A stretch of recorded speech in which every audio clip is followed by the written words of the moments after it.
Hey guys, Rorius here. Oh, things are a little wonky. Oh, no. What happened? Oh, it's fucking. Wait, will fix it if I continue? Nope. I forgot this happens every time. God damn it. Oh, hey Aiden. Damn it. I have to. If I click out of the PlayStation emulator, it breaks. I forgot that happens with the PlayStation emulator. It's not the PS2 one, it's the PS1 one that does it. Hey guys. This is a chill stream where we play old games and chat.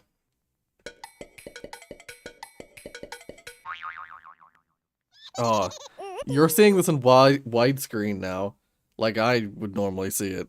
Normally, this game, when I played it on the channel, I actually played this in well,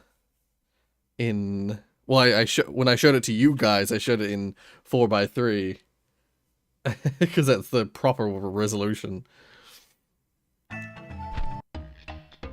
Yeah.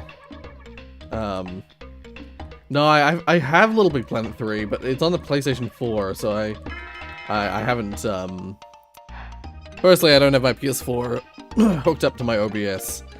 But also Little Big Planet 3 is full of copyrighted music, so I can't play it. I actually really wanted to play a PS2 game today. But unfortunately, the PS2 game I really wanted to play was it turns out that the emulator, like basically, if you try and emulate it, it's completely broken. Unlike most, well, I will say PS2 emulation's a lot harder. Also, Jonas, now this is just advisors. Although I will say, I don't know if any advisors are going to show up, at least until later, because I do know that Tiana's busy until some way into the stream, so she'll join us midway through. Whether any other advisors are going to show up, I don't know. I didn't get any confirmations. I just offered them the opportunity. This game is half 2D, half 3D. I actually really like the style. I really want to make a game that's in this style. So, like, you'll notice, Malik, you'll notice, like, the player character is a 2D sprite, so are the enemies. But then this building is 3D. The camera shifts as you move around it. There's, like, it's got a 3D, like, it's in a 3D, space. we're playing in a 3D space. The ground is like is more than just our depth. Yeah. Again, I really want to make a game with this kind of style, like 2D, 3D. Stand on it, stand on it. There we go. I thought I'd play this. I actually ended up deciding to play this game because we played on the channel before, so you could have seen all of it before. Oh, I forgot about the toad. I forgot about the frog. Come back here, frog. Oh. There we go. Looks like Sonic. Yeah, I mean, in some ways, kind of similar. Similar to the, like, Green Hill Zone, I suppose. Right, with this guy, can I make it all the way? I think I can. If not, I can always get him again. Oh wait, I gotta go to, Charles. Oh, hey, Pascal. How you doing? Oh god, I can never remember where the handle in this tree is. There it is. Oh, I hate that message that pops up when you're first swinging on a thingy like this. It always catches me off guard because it's you mash X to like get through it, but then X is what jumps off the thingy. So, all right, let's use the tornado on the. This is by far one of the strangest missions in this game. Right at the start of the game.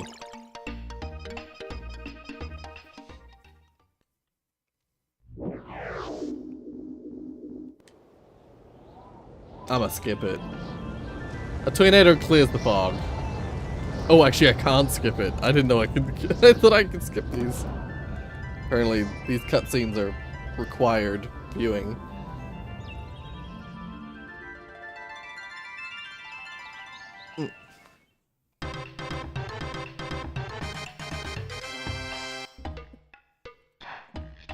Oh, hey, Fireboy. Yeah, it's this is very strange. This is, yeah, that what you do right there. You get a tornado from a mailbox, and then you use it to clear the fog.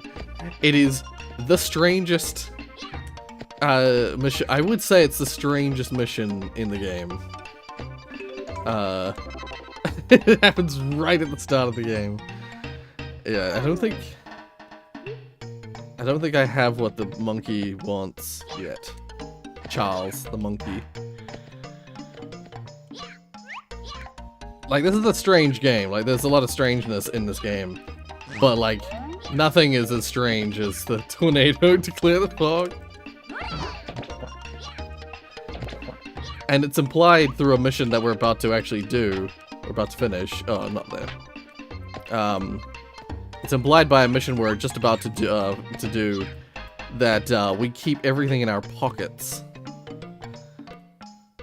So, I'm about to return the frog to his home. There you go. Yeah.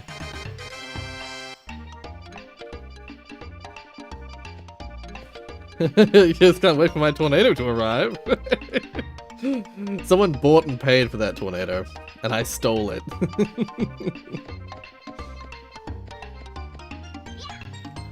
Yeah. This game is called Tombi, and it's one of my favorite games of all time. It's full of missions. It's full of like missions and side quests and stuff. And it's a 2D, like Castlevania-esque platformer adventure. There's a reason I'm pushing those down, by the way. I'm not just pushing them down because I can. Ah! What? For the longest time when I was a kid, I had the demo for this game, but not the game itself. And so it took a long time for me to get myself a copy of this game.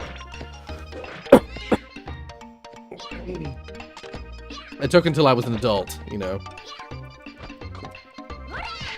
I had to buy an old copy of the game from Trade Me, which is like eBay.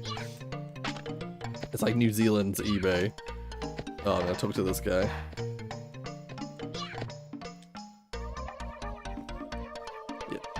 Yep. Shh. Oh god.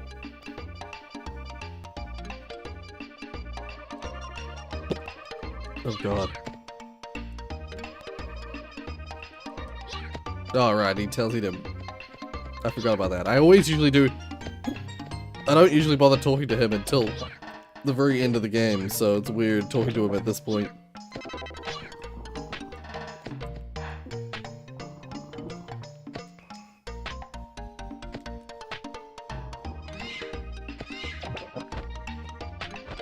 Why have I got the hiccups? What did I do to get the hiccups? Oh.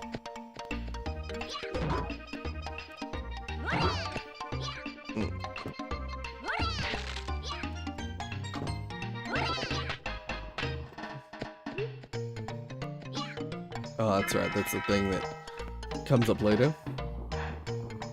How would a person even understand what to do? It's in terms of like the when it comes to that tornado, particularly the fog mission, like that happens right at the start of the game. The only thing you have access to up to that point is the tornado, a single chick, and that frog. In terms of items that you can use, and then when you walk into the fog, it does tell you that you need something strong to clear the fog. And it's also the first. I think there's also a prompt somewhere nearby that tells you. Yeah, see, you keep you keep those birds in your mouth.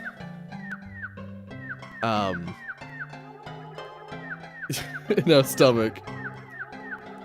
So, actually, I said pants earlier. Technically, you keep that tornado in your stomach. This was once a beautiful, peaceful. I've always thought of the game. I've always thought of it as in the game you keep them in your pants. But oh, hey digits, if you want to join, you're welcome. For some reason, the evil pigs seem to be collecting gold. Joining soon? Oh, okay. Yeah. Bracelet that was stolen by the Comb of Pigs was made out of gold too. The 7 evil pigs are hiding somewhere in this world. If you find them, I'm sure you'll be able to find your bracelet as well. Just remember, be very careful. Pixar? No, not quite Pixar. But as I said, I loved this game as a kid.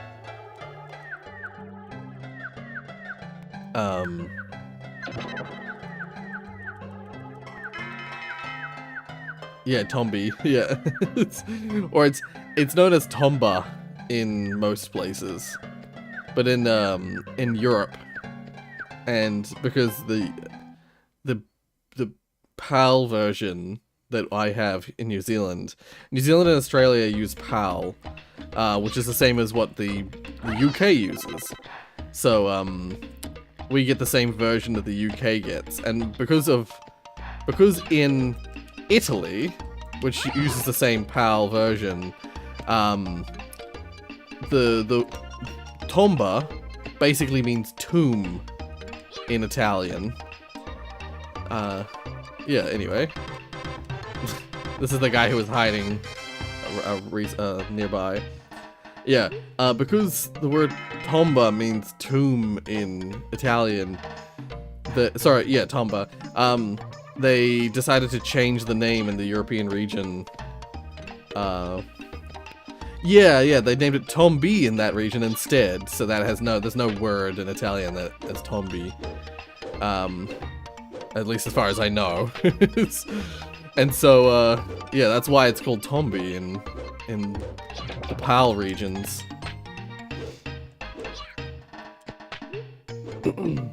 Now, where is the next one? Oh! Oh my, that's weird. It made that noise as though my controller disconnected, but it did. Oh, it did disconnect. Uh-oh. Welcome to the family. Oh, hey, thank you, Jonas, for renewing your membership. You just showed up to do that and nothing else? Okay. I'll unplug it and plug it back in.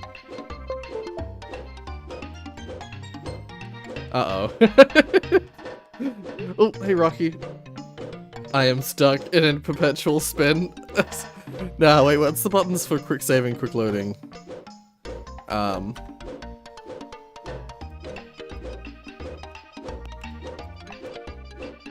Okay.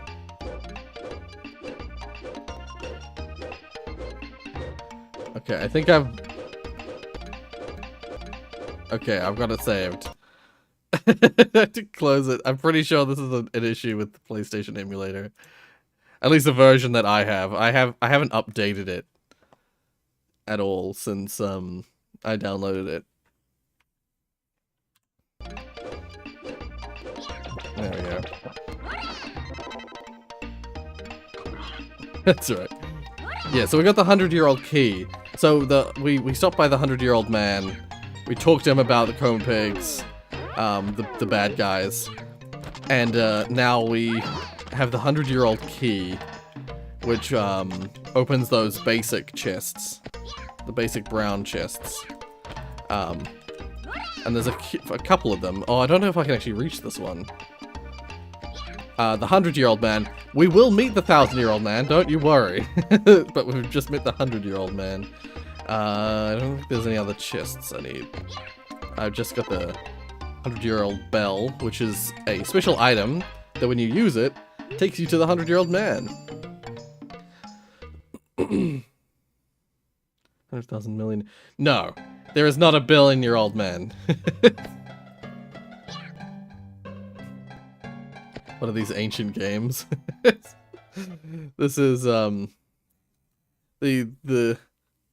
game itself is from. Crap, I actually don't know. It'll be somewhere between 1994 and 1999. But I know I played it very, very early on. It came on the very first demo that we had for PlayStation, so it'll be like 1994, 1995, maybe 1996. Right, I'm not gonna worry about getting the leaf butterflies just yet. Because otherwise I'll be here all day. Although I desperately want to care about them. Let's just say there's a mission to collect. I think there's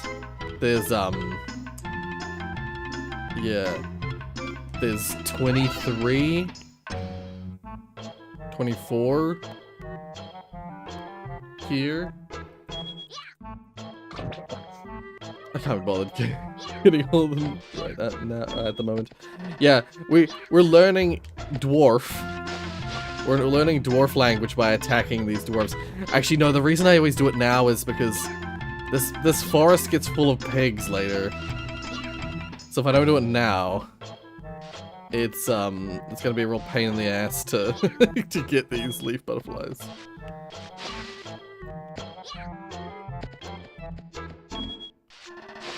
Basically, I'm gonna be right here, sliding, getting leaf butterflies for a while.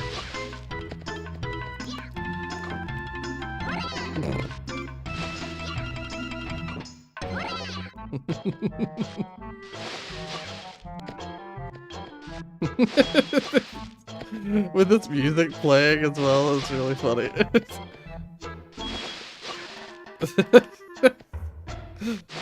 Yeah, we attack the dwarf over and over again and slowly learn Dwarvish. And then, eventually, once we get to the town and bind him for the last time, we learn Dwarvish in its entirety, apparently. He uses every word in the Dwarven language. And somehow we gain context of all the words. I wish it was that fucking easy to learn a language. Oh, we got two of them at once, which, let's see if I can get both of them.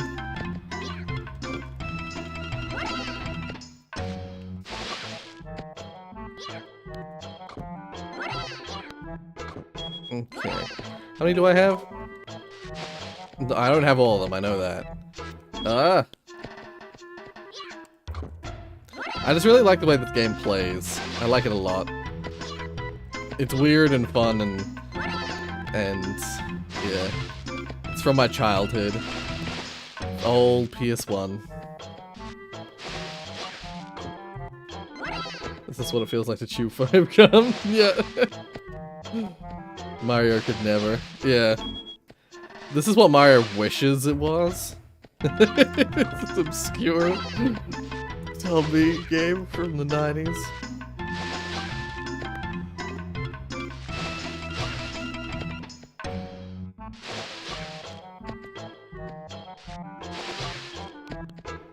Yeah.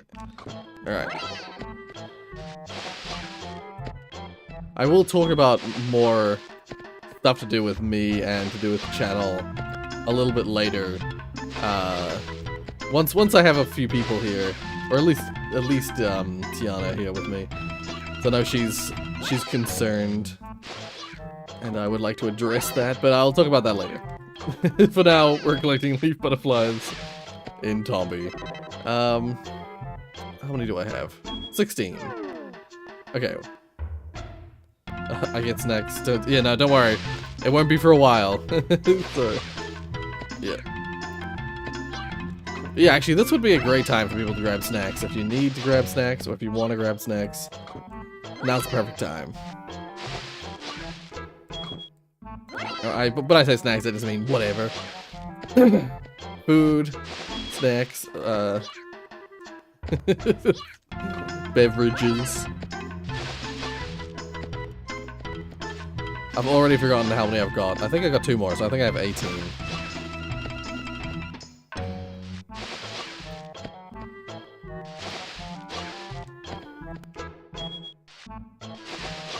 Sometimes it feels like they've stopped spawning, and I do question whether it's like, have I got all of them already? But I'm pretty sure there's more than this. Yeah, see? I knew it. I love it when that happens. Oh! If they get away, it's fine. You can just spawn another one, but only a certain amount of them spawn in here at this time. Some spawn in a later forest. So you do need to use only a certain amount you can get from this section here. And they do that because otherwise you could get a really powerful item and skip half the game right at the start. Because the guy you give the leaf butterflies to is in this town that we're about to reach. But he like when you do the mission and he gives you the reward,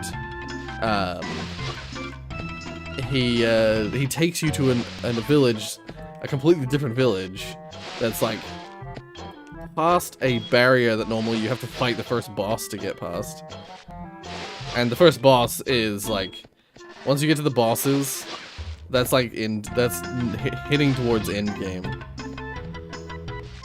Okay, do I have all of them? 25. Okay, wait, is it 25? Yeah, I think it is. I think you get 4 from the jungle, and then 1 is already in the cage, so I think that's it. Yeah, Tiana did mention that. She messaged me that on Discord, I think? Yeah. Apparently just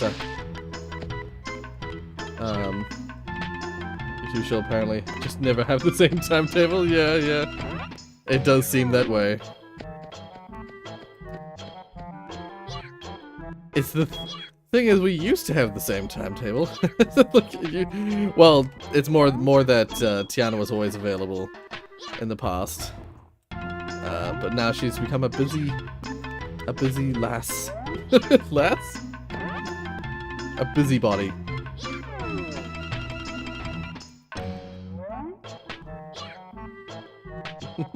I hate not having the jump power. Sorry, jump power. The dash power. Yeah, this little area in here is the Dwarf Village. The Disney movie of this game should have John Cena voicing Pink Hair Boy, going whack. Oh, that's right. If you talk to the guys here now, you can. Some words are in English, I think.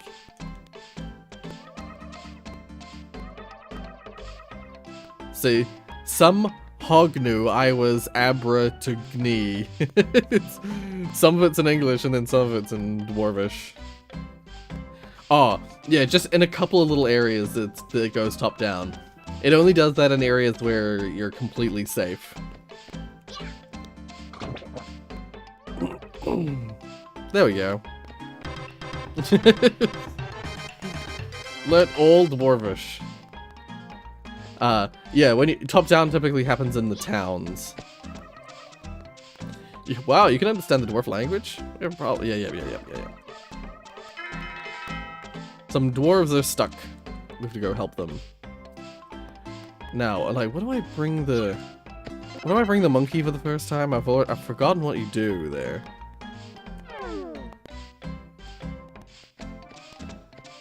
I've completely forgotten what you're supposed to bring, Charles.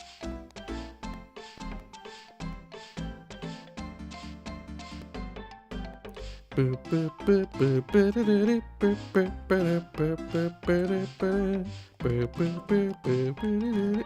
oh, there we are.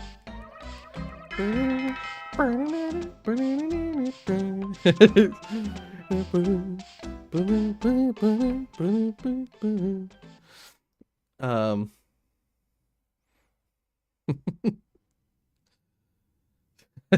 just going back to the John Cena thing.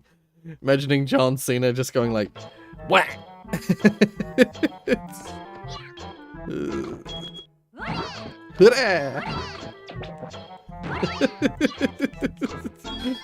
I can't get over the fact that they got Chris Pratt to voice Mario when they have the exact perfect voice actor for Mario in Charles Martinet. Like, I just can't understand their decision making on that one.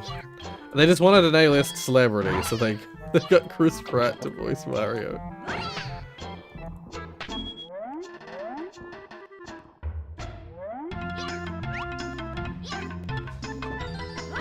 Oh, right. Oh, fuck. I took it off. I took the top part off, so now I can't. Damn it. I took the top off that cactus before thinking about the consequences. I'll come back and grab that box. It just gives you a better, well, arguably better weapon. I think there's one along here. Oh, hey. I don't know how to pronounce your username. Etwalive. Aw, this puppy.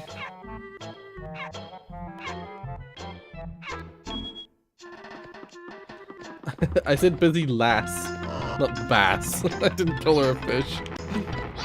Oh, yep. That's right, I already grabbed that Vitality Plus, didn't I? It's not that one, it's the next one. Okay.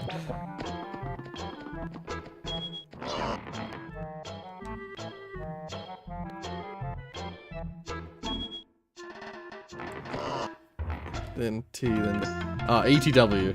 Okay. Right, that makes much more sense. That's like Etwa.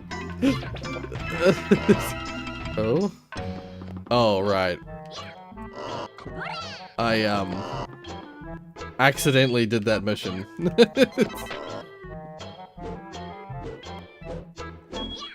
Oh, that's so annoying to get. This like one space, this like bridge, the rickety bridge. One of the most annoying parts of this entire game. Normally that's spiky rolling thingy is a problem. And usually I just hit it to get the spikes.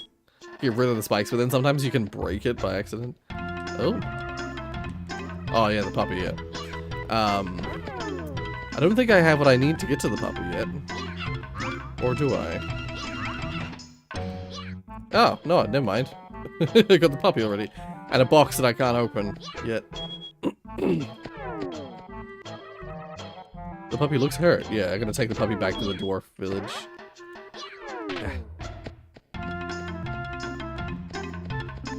I just had 300 subs. Oh, sweet. Those first few hundred are really exciting. I will say, for me, it took ages to get to 300.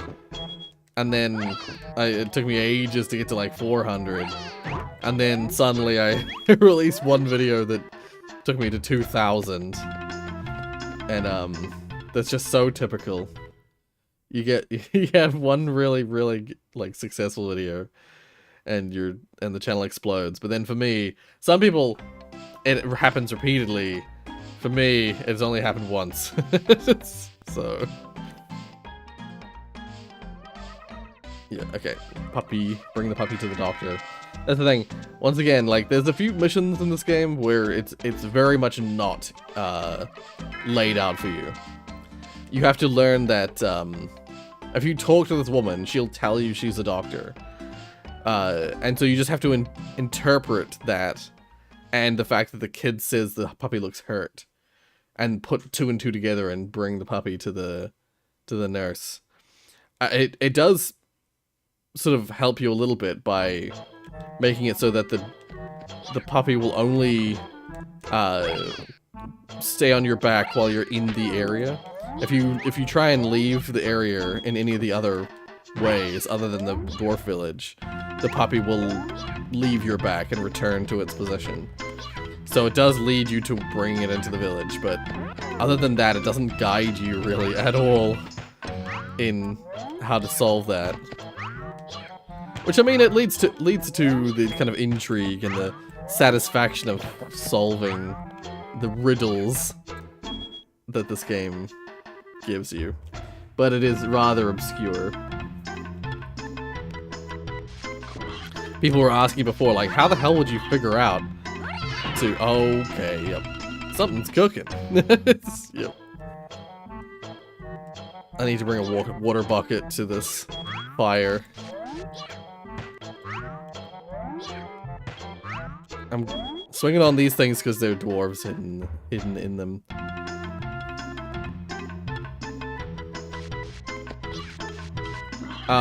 Yes. It was not the recent one, although the recent one has done fairly well. But the Do It For Me video was the one that exploded. And so honestly, I'm not gonna lie, there was a part of me which was like hopeful that maybe Late Night Mop would be similar, but right off the bat I was like, I don't think this game is gonna be the same as that one, just because that one, like, firstly, I never expect a video to explode like that. I didn't expect it for that one to Do It For Me either when I played it, but because you never know what's gonna happen with videos like that. It was just like, it was a situation where, you know, people are really interested in what Lixian has to do, and I am too. I'm one of those people. That's why as soon as he releases something, I'm always there. I'm always playing it. Like, I'm always one of the people who's there playing it.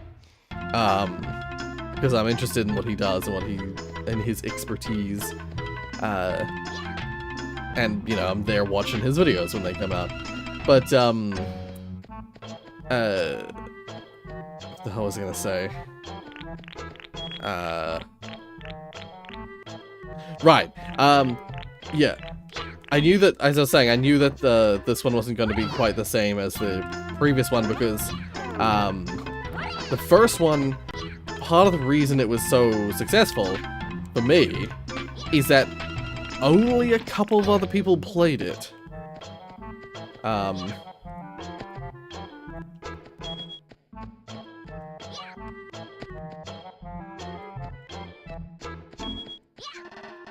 Wait, I'm confused. Looking at chat, I'm like, what's going on?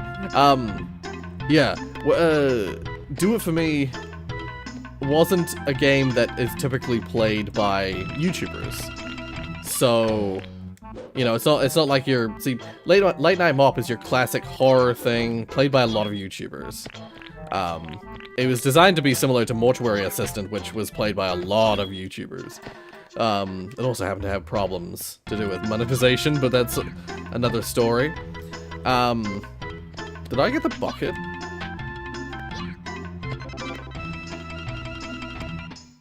I did. Should equip it. So, because it was similar to, it was a horror game similar to what a lot of YouTubers love to play on their channels, yeah, I can't open that yet. It appealed to more YouTubers, and so more YouTubers played it, so when people were interested in going and watching someone play the game, they had more YouTubers as options to watch. With Do It For Me, very few YouTubers played it, especially not as soon as I played it. There was only like 1 or 2 other YouTubers that played it, and those YouTubers experienced very similar growth to what I experienced. There was a guy, there's a YouTuber by the name of like Bones Plays, or Bones something. I actually can't remember what their username is. And it had the word bone in it somewhere. But they played it around the same time I did, like right on release, like the day after Lixian's video on the game. He played it on his channel, and he also got, I think he got even more than I did. He got more views, at least. He got like 200,000 views on his video, or like 250,000. And he got almost the exact same number of subscribers, new subscribers, as I did. He went from it was shocking how similar his channel was to mine, where it was around the 400 mark, like mine. And it went to around the 2,000 mark, like mine did as well. Oh, sorry, 1 second. I'll just grab these guys. Okay. I am gonna have to... first things first, I'm gonna, save state it. So I have to do this if I want to do it. There we go. Welcome, welcome. Hello. Yeah. As I was just saying before, oh, controller's no longer working. Oh, do I have to click on it? There we go. Okay, fix it. Yeah, as I was saying before, yeah, what was I saying before? Yeah, so that game, Do It For Me, was just not as played by other YouTubers, so the YouTubers who did play it, there was a lot of interest in Lixian's game, so the YouTubers who did play it got a lot of traffic, and because not very many people were playing it, there was only really me and this one other small YouTuber, we got a lot of views and a lot of new subscribers because of the attention. And whereas Late Night Mop, yeah, it was played by a lot of YouTubers, especially horror YouTubers, and so they took up all the attention. And that guy that I was, you know, the guy with bone in his name, and his YouTube channel name, he got a very similar number of views for his video as I did. So like we both played it, both had very similar experiences. Around the 200 view mark. Yeah. So yeah. That's the story of that. Anyway, welcome, Digits. Hey, sorry about that. I was in the middle of a rant. Yeah. So how have you been? How was your trip? How was your vacation? It was fun. There was many foods. Ah, yeah. 1 second, I'm just gonna lower the volume of the game. Hopefully this doesn't freak the game out. Not that. Volume mixer. Because I don't have a friggin' professional mixing thing. like I probably should. Yeah, it's fine. Oh, can't have it on an odd number. There we go. Okay.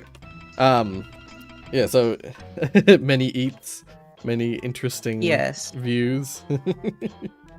Yeah. I saw this very tiny bird. It was hanging upside down, trying to look for bugs. Oh. Yeah. I feel like I've seen a bird hanging upside down. I don't know what it was doing. But that isn't. Oh yeah, we have a bird here in New Zealand. It's a native bird, a native pigeon that we have in New Zealand. Oh. It's got the same name as one that exists elsewhere, but apparently ours is a native. It's a wood pigeon, and our one's is it the Kereru? It's got a Maori name, so it's it's native. It is a really big pigeon.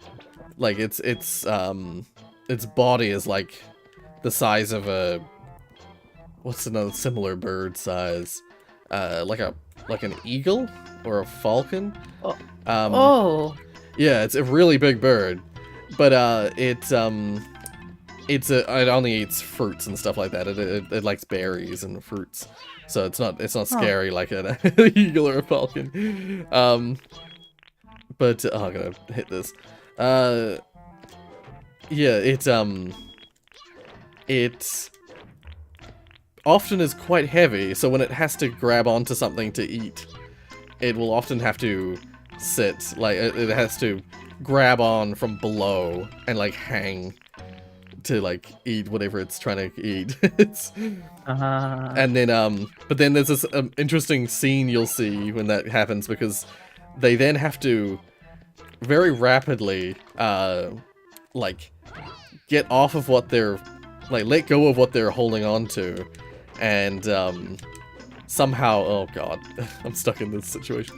They'll have to let go of what they're eating, or what they're grabbed onto, and then rapidly try and correct themselves midair, and, you know, start flapping their wings. And they're really heavy, big birds, so it's this interesting scene of, like, very, very, frantic, panicked flapping as it tries to, like, spin round and then start flying.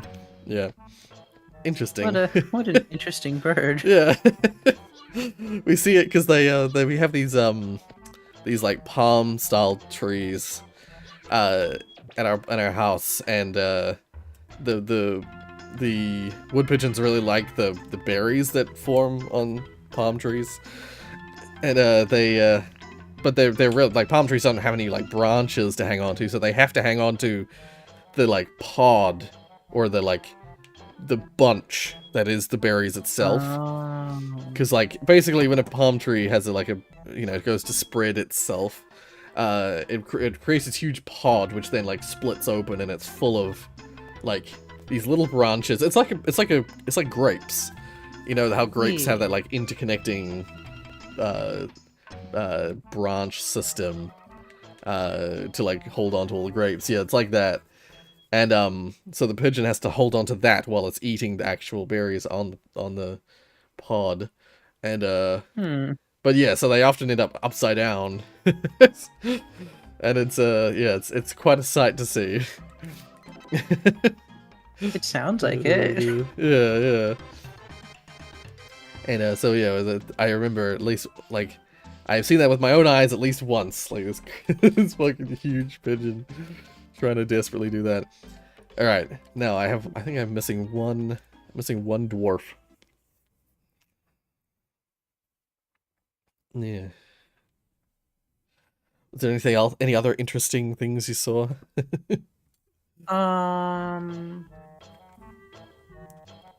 It was very pretty. I don't really know how to describe it, mostly because I think I was awake mostly for food. Fair enough. Yeah. Yeah. Personally, I've mostly it sounds a lot like what my life has been recently. It's been, like, sleeping during the day, being up all night, playing games, and generally not really getting stuff done that I'm supposed to be getting done. Yeah. I have, however, I've been meaning to, I have a thing that, actually, I shouldn't probably talk about it here. As part of our project, I have actually got an initial setup that I'll have to I have to set up I have to upload it to GitHub and put it on the Trello. Yeah. Oh, heck yeah. So that's something that will. I need to figure out how to use the game engine. Yes, I realized that only dawned on me as of, like, I think, yeah, you mentioned something about like, oh, what are we gonna be using? And then I suddenly, when I saw it, I was like, oh yeah, you're not really versed with Unity. Yeah, I'm versed with Godot. Yeah. So I have to get used to how Unity does things. Because I'm so used to how Godot is structured, I wonder if I can copy that into Unity. You might be able to. Because then again, I haven't personally used Godot, so I wouldn't know. Yeah, so Godot is very heavily, like, tree structured. Right. Yeah. So everything is organized neatly. Right. I believe you can sort of do that with with Unity. It's everything is like game object based. Everything is a game object basically, and that's how Unity sort of structures itself. Everything that you create, everything you do, is a game object, and then from there, like game objects can be parented to each other. So something can be the child of another game object, and so like typically what I end up doing when by the time I finish a game, like all of the geometry of the level of a scene, scene is just like a level basically with all the game objects. Once I've finished with the scene, usually all of the all the geometry, all the level stuff will be under just a single game object that's just called like geometry or a level or something. Oh, hey Jonas. Oh, sorry. Not Jonas. Joan. I'm so used to saying Jonas. Alas. Jeez. Sorry. Hey Joan. I hope you're doing well. Project. Okay. I literally said Jonas earlier in the stream. That's why I said. So that's why that happened. Oh, that's right. I remember he's under one of these, isn't he? Yeah. Everything's game object. And then anything like that is a child of another game object will inherit the parent's movement and stuff like that. But other than that, it can basically be considered. It'll move with it as if it's like parented physically. But other than that, it will be, it can be sort of almost considered separate, even though it's just under the tree. So like any sort of music or sound things, you can put that underneath like a sound master object. Anything that's just geometry that doesn't move, you can put that under like a level object or geometry object or something. So one of the design things inside Godot is that you usually have the structure. So the top level like object type is what has the script on it. You can put scripts on the lower level ones, but usually if you do that, it's like, do you separate it into its own sub-scene, or do you keep it as a part of the whole thing? Right. So usually at that point, some people will be like, okay, we'll separate this into its own separate sub-scene, because it's like, oh, this is your attack bounds template. Right. Like a hurt box or things like that. Okay. So all game objects can have components on them. So children will often have scripts or like what they call components on top of them. So you can have, it's actually good practice to have what is essentially an empty game object with no components as the base, as the root game object. So almost like the opposite of what you're saying. As the like root object, you'll like if you're making like a character or like actually no, that's not always true.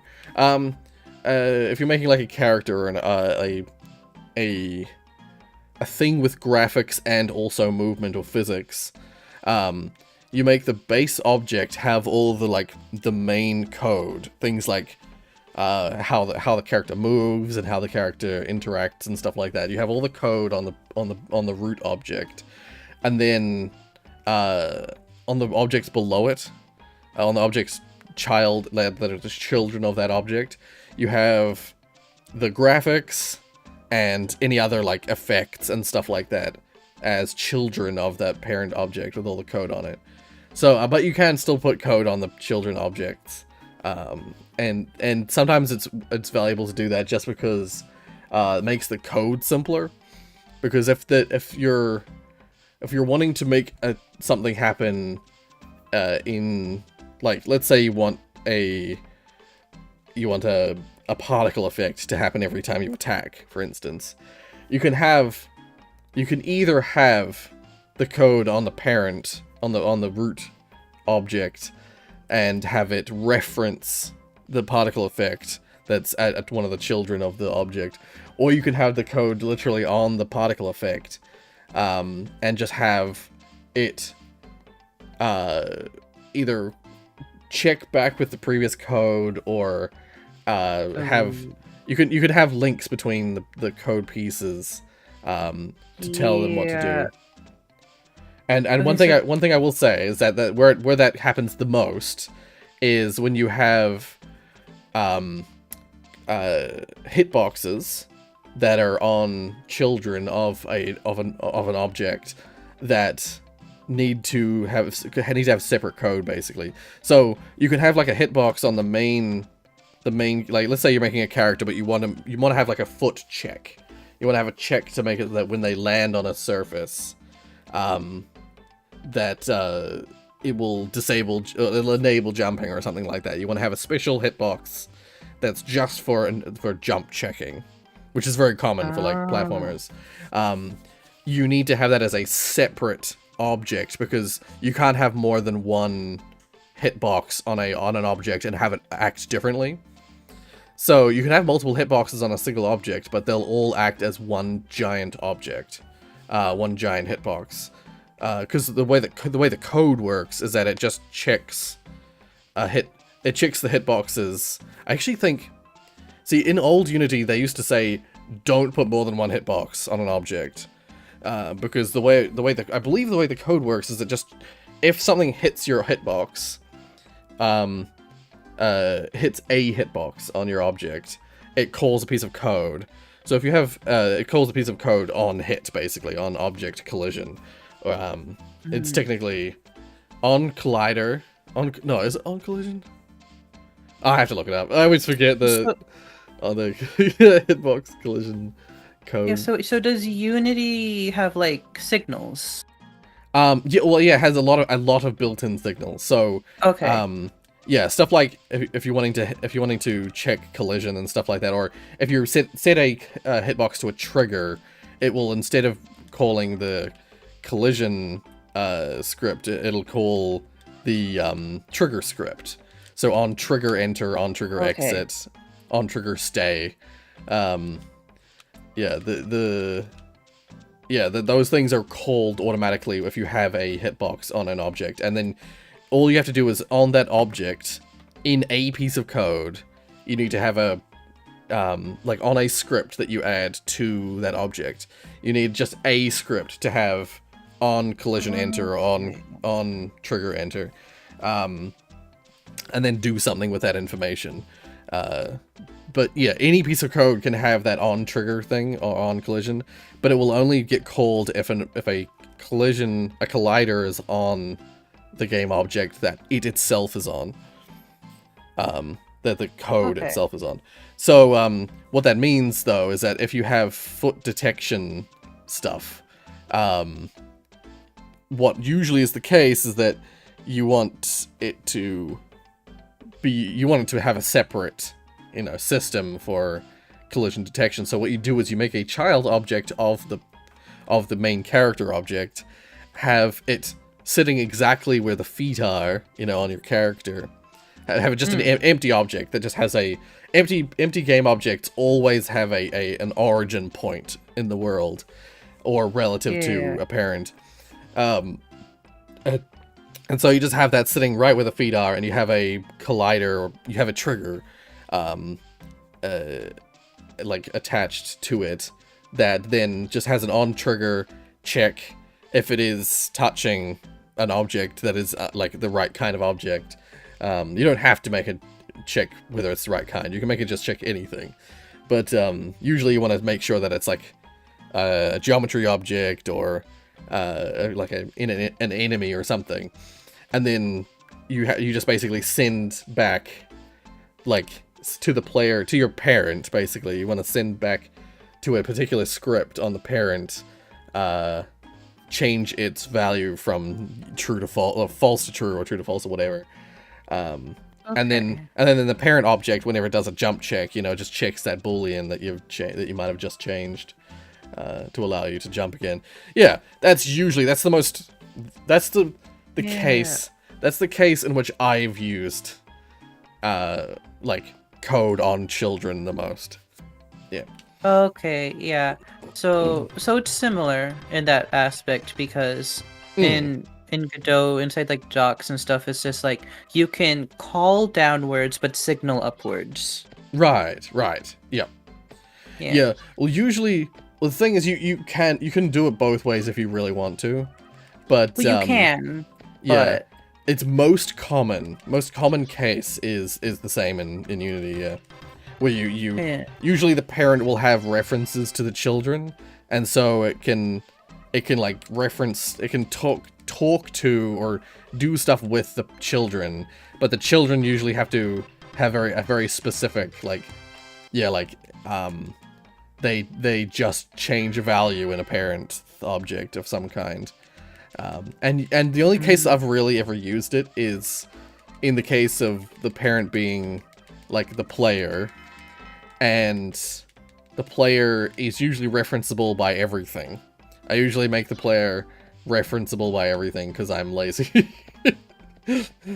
So what I usually do, it's not best case, and I probably will get told off. I would get told off for this if I was being judged by some kind of judge board. What I often do is I have a game master. It's valuable to have like a game master that handles like usually it handles like the broad game values and stuff like that, but also I often make it also, Joan, you asked what happened to Horror Month. I knew things weren't going to go exactly to plan, but some things got in the way of this week's streams, and so at the moment I was just like, oh, I want to just play something chill and have a chat. But yeah. What was I saying? Something game dev. Oh, right. Yeah. So it's usually pretty common practice to have some kind of like game master kind of object that is like it's some kind of object that handles the scene, handles the game that you're currently in, and what is not always common practice is to give that game master a bunch of static variables, and then like what was funny, because what I learned from uni when I was doing some stuff in uni, our teachers often they taught this thing about, like, if you want a game master that is going to be going across like multiple scenarios where a game master can be spawned, you can do this little piece of code. This was in Java, but it works in C# exactly the same. Basically, you write a little script that it checks if there exists. You have a static variable inside the class that you're in, whatever class it happens to be. Usually, I call it just game master to keep it simple. Yeah. But then, what was my mission? I'm not paying attention to what the characters are saying, so I keep forgetting what I'm doing. Is it select? Yeah, there it is. Event. Yeah, you do a check. You make a game master. The game master, when it first instantiates itself, it checks to see if the like static or master, or checks to see if the static variable has something in it. If it's null, then there's been no previous game master. So you set yourself. It sets itself to being the game master and nothing else. And then if it finds that there's a game master, it'll just destroy itself, and then you'll continue as normal, you know. So there's not multiple game masters existing. So yeah. Question: does Unity not have the concept of a singleton then? I forget what. Remind me again what a singleton is.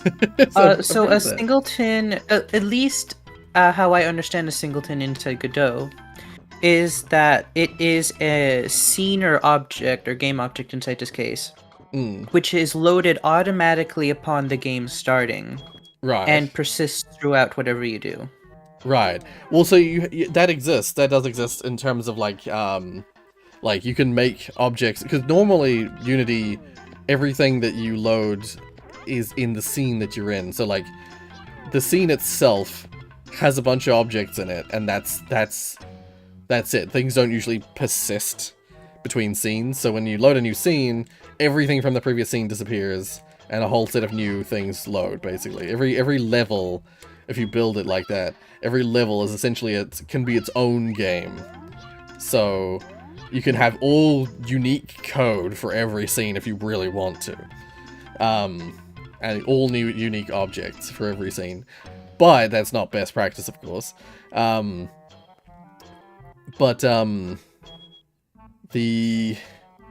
You can make certain objects persist. If there's a thing, there's a piece of code that you can apply to an object when you first instantiate it that is basically use a piece of Unity code that says basically when loading this object, never deload it. Don't allow it to be deloaded. And so it will always remain inside the scene no matter what. So what that means, though, is that if you might have a game that you can load into multiple different levels, but you want to keep the information between levels. Firstly, yeah, sometimes you want to keep information between levels. Oh, whoops, I didn't mean to go in here. Wait. So, hold on. Yeah. Because I just realized that this might be the difference between Godot and Unity, which makes this weird. Oh. Can you instantiate a subscene? I actually think you can. I've never used it, but I believe you actually can do that. That's how Godot level switching works. Because everything is a tree, you just delete the current level branch and re-add it. Oh. Okay. No, see, Unity typically, everything, is, like, I think, again, like, you can use subscenes, but I've personally never used subscenes. So, like, that would be, like, a scene loading within another scene. Yes. Yeah, like, I've never seen someone use that structure. But, I believe I have seen that it is possible. Because you can essentially have, like, a scene that is a, God damn, I'm low health, but I have no, there's no healing object. Oh god, I died. Yeah, I think that is possible, because I think I remember seeing someone show that as an example of something you can do, but I've never actually seen it running, like, I've never actually seen it working. Okay. Yeah. No, what normally is the case is you... Oh, wait, I'm just gonna quickly do this. You load... Yeah, when you load a new scene, once you're, like, you finish a level, you load a new scene. That new scene is essentially, like, as I said, like, basically you could consider it almost like an entirely new game. A whole new... You can make an entire game in one scene in Unity, or you can make your game span across many, many scenes. And each scene, it loads all new information, basically. All new data, all new game objects, all new everything. But, as I said, yeah, you can keep stuff persisting between scenes. You can specifically tell certain objects to not be destroyed between scene transitions. But that does lead to what I was just saying, where it's like an object can exist in both scenes, in the default version of both scenes. But if you only want one of them to exist, then you do that. You set up exactly what I just said. Sorry? Unless you start the game on a blank scene and have it auto-load the main scene. Yeah, so what you... See, this is the thing, is like, if you have a game where you have, like, this is what most of my games, I don't need that setup, because you have, like, a menu that's a scene. You have the main menu of the game that is a single scene, and then you have, oh yeah, Tiana is playing Jackbox because she's playing it with friends. With IRL friends of hers. I say IRL friends, but what I mean is, you know, like, in person. People she knows face to face, as opposed to us internet people. Yeah, so, like, usually my games are, you have a menu that is a single scene, and then you have a game scene, which then controls, like, that scene is basically the entire game. And so, usually I don't need a game master to have that destruction of itself thing, unless I want the game master to load in the menu, and then it just persists. Like once again, I don't actually need to use the check to destroy anything, unless I load back into the menu, which means that like basically there are scenarios. I always do it just because there are scenarios in which sometimes I have a scene load more than once that loads a game master object. So just in case there's like usually I don't need it, but there are times where like I suddenly decide, you know what, I want the game master to actually load in a different location. Like that happened with Left Only Baloney. I was originally not going to have a game master load in the menu. I was going to have it just load in the game. So I was allowing it to be destroyed initially. Because after the game's finished, you don't need that game master anymore. And there's stuff that the game master controls that like only exists in the game itself. So I was like, I don't want to have to deal with that. But then I realized that actually I decided that the game master was going to save information. You know, it was going to save where I got up to. Whenever I finished a level, right before the scene transition, it set a value to say it was, you know, something had changed. So suddenly I was like, all right, well, I want to keep that. I want to keep that information for if you quit the game and load back in. I want to be able to just easily reinstantiate where you're up to. And so, yeah, I suddenly decided that I wanted the game master to actually load in the menu, so that it would load all that like scene and like your save file and stuff like that would all get loaded in the menu, which meant I had to like restructure how the game master worked a little bit. But yeah, that also meant that since you return to the menu and go into the game a bunch, and so the game master was going to persist, you'd need to do a game master check.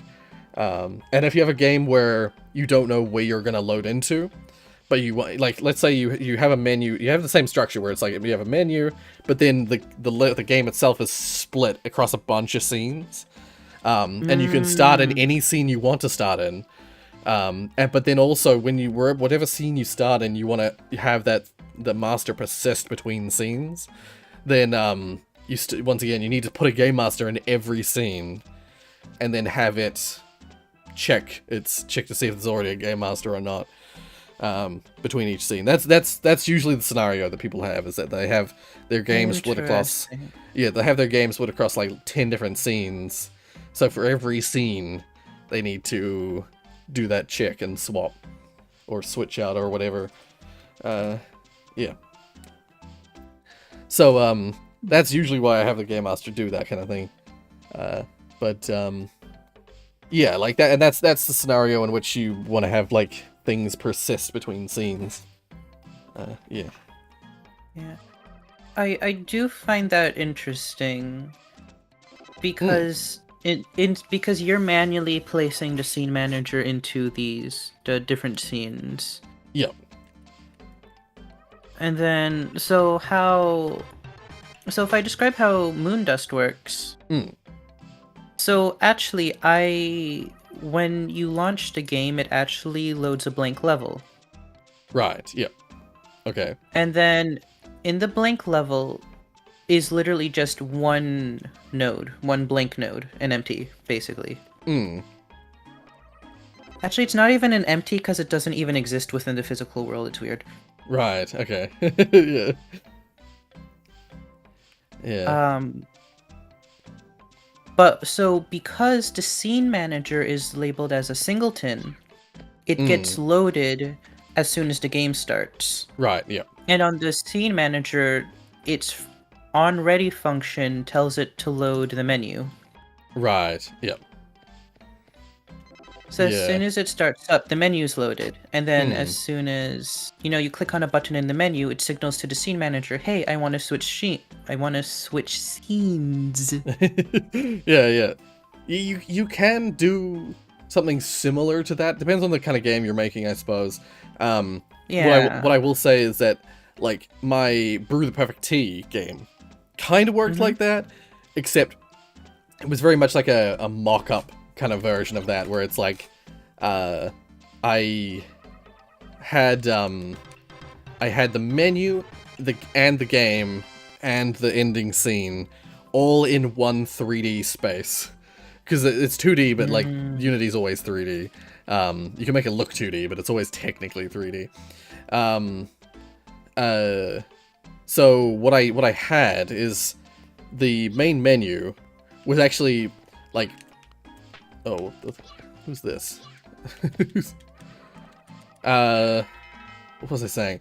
Yeah, basically all I did is instead of switching scenes, I switched camera positions to the different sections of the game.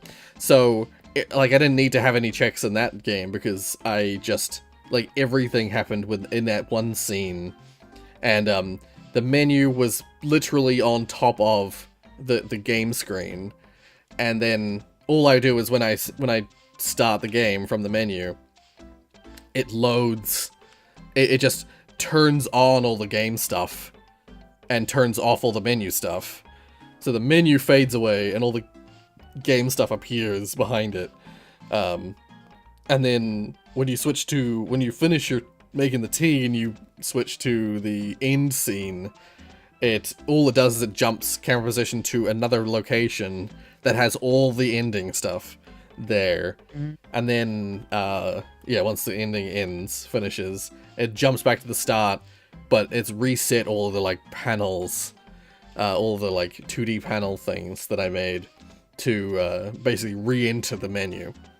So it never loads a new scene. It always just starts with everything loaded, technically. But that works. It works fine because it's a small 2D game, you know? Yeah. If you have a 3D game, it's not going to work like that. I mean, you can still make a menu in a 3D game, like, in the game itself, and have that, like, work like that, but usually it's less common. Like, it's more common to have a menu that is a separate scene, and load the game in a new scene. Just for, like, separation of concern reasons, usually. Like, you just don't want to have... You don't want to have code stuff that you have to run or be concerned about during the menu. Yeah. It is very interesting because inside Unity, you know, those are completely separate scenes. Inside Godot, those can be completely separate scenes, but you can compose them together. Right, yeah. That is something that, once again, I think you can... I believe in Unity, you can have a scene load another... Like, because... What I will say is that I know that open world games are possible in Unity, and I know you can load a new scene that sits on top of your scene. You can have, like... Because, like, when the game itself is running, the scene is just, like... The scene is a dynamic thing that changes as you play. And it isn't... The scene is really, I guess, just in the information of what to load into the current running game. So if you're in a... That's actually... I suddenly realized... actually, my definition is a little off. Because,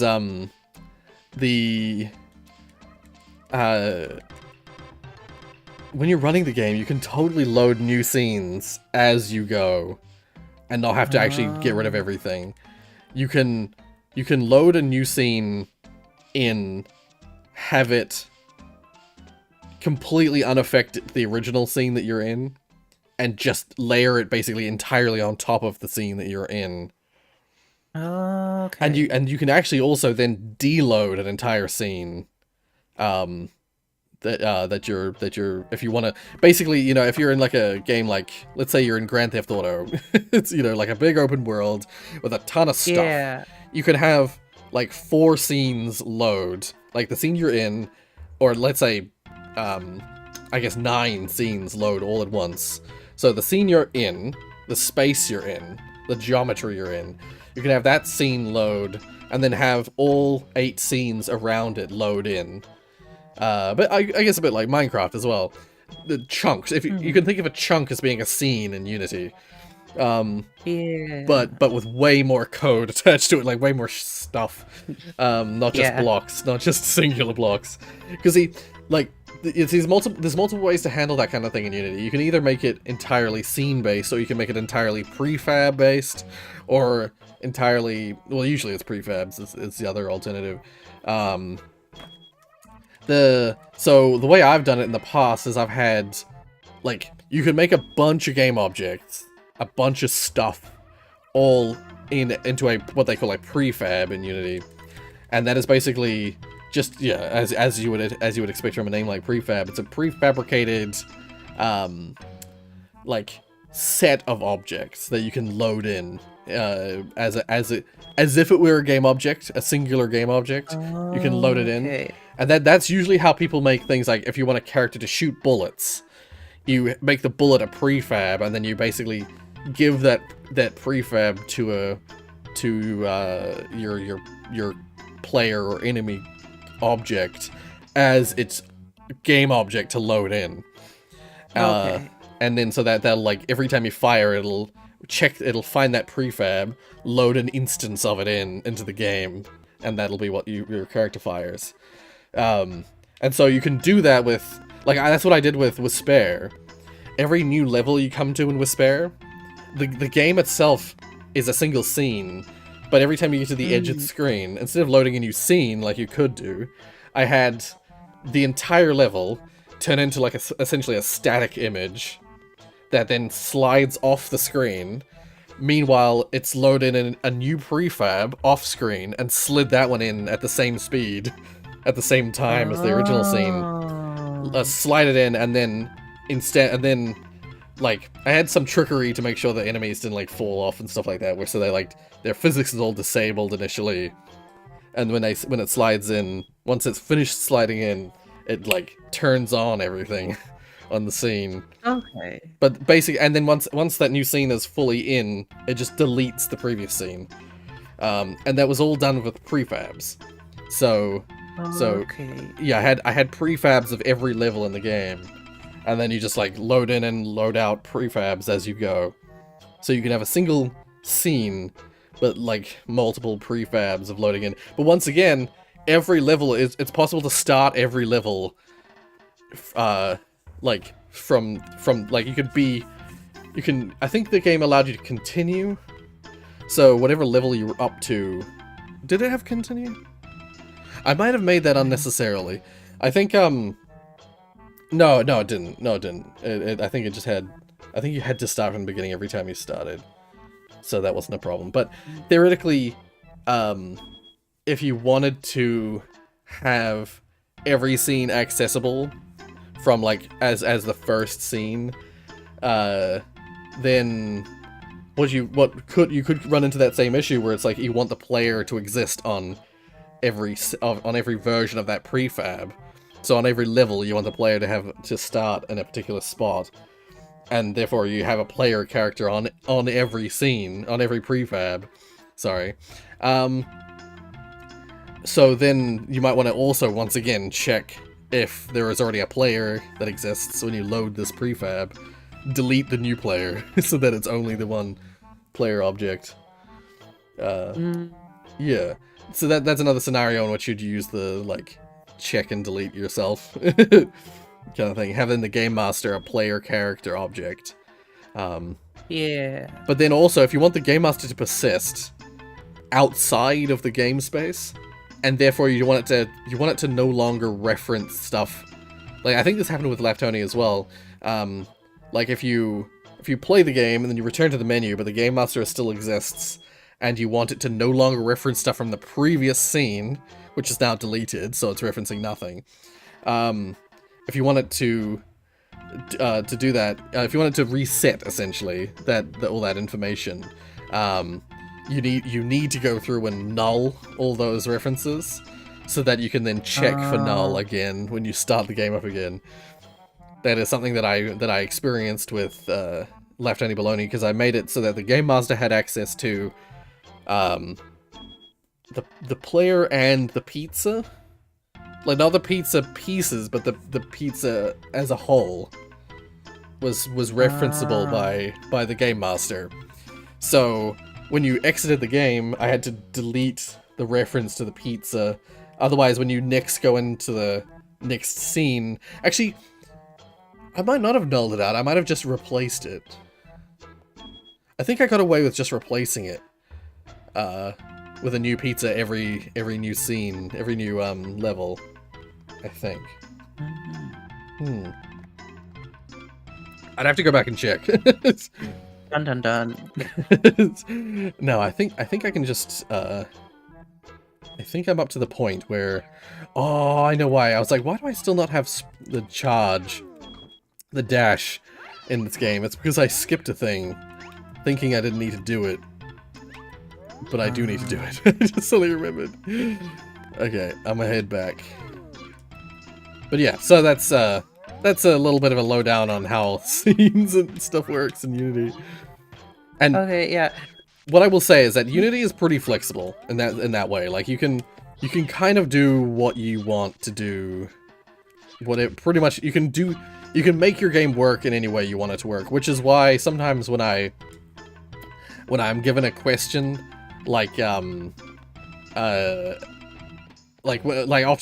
when I'm asked to like show something off or, you know, do a lesson, back when I was working at the high school, do like a lesson in a specific part of Unity. Sometimes I would start it doing it one way and then like midway through be like, oh, you know what, actually we should do it this other way. And like on the fly I'd be confusing the hell out of my students because I'd like constantly switch the methodology I'm using to do a thing. And I see. which isn't good. I try to avoid it as much as possible, but Yeah. that did happen a few times where I like, especially when I'm working one-on-one with students and they're like having a problem, and I'm like, oh, we can solve this, and I like start going in one way, and then I realize something to do with their code. I'm like, you know what, it would make more sense to do it this other way. So I like switch it switch it on the fly to something new. Yeah, because Unity is it lets you get away with that kind of thing. But like, yeah, you can just do it. You can't just like do it what you could consider like a wrong way or a less elegant way. But yeah, it's usually advisable to try and see the way that makes the most sense to you, at least, I suppose, and do it that way. Yeah. Like, I'd be curious to see what you and Tofu think of my code that I've written so far in for our project, because yeah, I've there's a few things that I've done in that are a little bit like, I might change this later depending on how we go forward with the code. Especially this one thing that I found suddenly really confusing.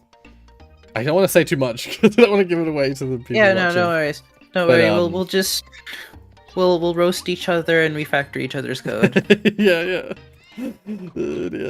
It's just that, like, this one thing I've done. I basically currently it's using like half and half code and Unity editor referencing. Is that how I put it? Yeah. Basically, it's like, oh god, I've made the camera weird angle. Yeah, like half of it is because like that's something else you get used to with Unity. I don't know how it works with Godot, but like with Unity, there's a lot of things you can do with. Firstly, there's a lot of things you can do with the code. The code is like king in Unity. But there's a lot of things you can do in the editor, which makes it a lot more straightforward, a lot more easy. And then sometimes there's things that you kind of almost need to do in the editor, unless you want to like rewrite, you know, like reinvent the wheel, so to speak. Because there are certain things you can do them in code, but it's like there's already a system built into Unity that does exactly what you want it to do, and it requires zero code to do it.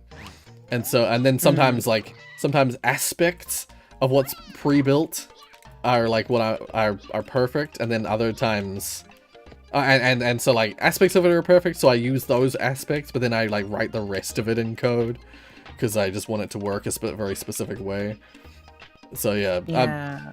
In this particular situation, there's something that I want to, that's probably going to get rewritten or redesigned once we actually are all working on it, but for now, in my in my prototype, in my what's the word?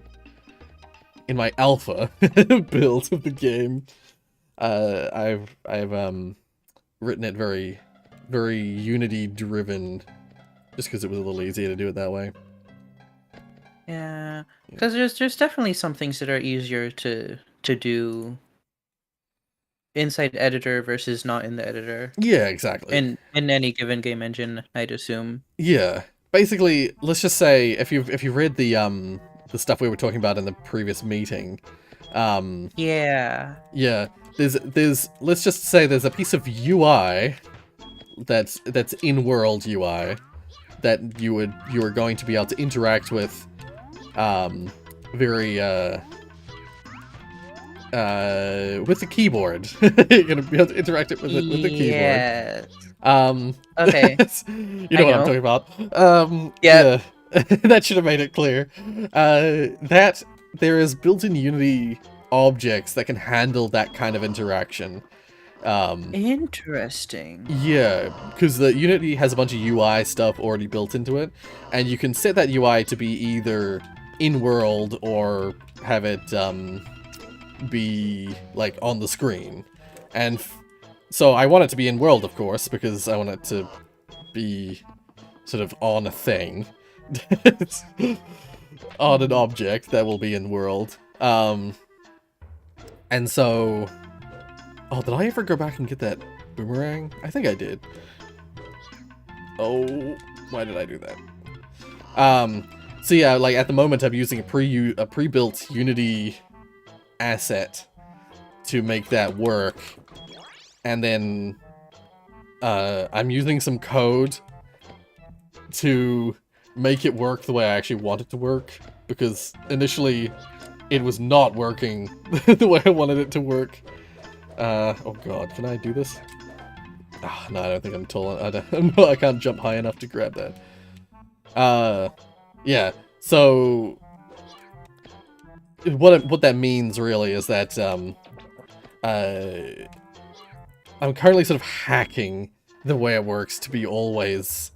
Firstly, to be always active, because it would constantly try and deactivate it. And also because Unity doesn't like it. I usually, when I'm making a game where you're always... The camera is moved by the mouse. I usually use a thing called... I usually lock the mouse. So Unity has the capability of locking the mouse inside itself. So that it's you're not accidentally scrolling the mouse off the game and clicking stuff you're not supposed to on your desktop, which happens to me frequently. But this particular UI doesn't like that. If you have the mouse locked, it will just not respond to mouse clicks. So like you can't start utilizing it. So I had to basically force it to be always active, at least for now, to be always active, so that you don't have to click on it. And so you can still move the mouse around and move the screen around, but you can't. But you also can interact with the text-based system, the keyboard-based system. Yeah.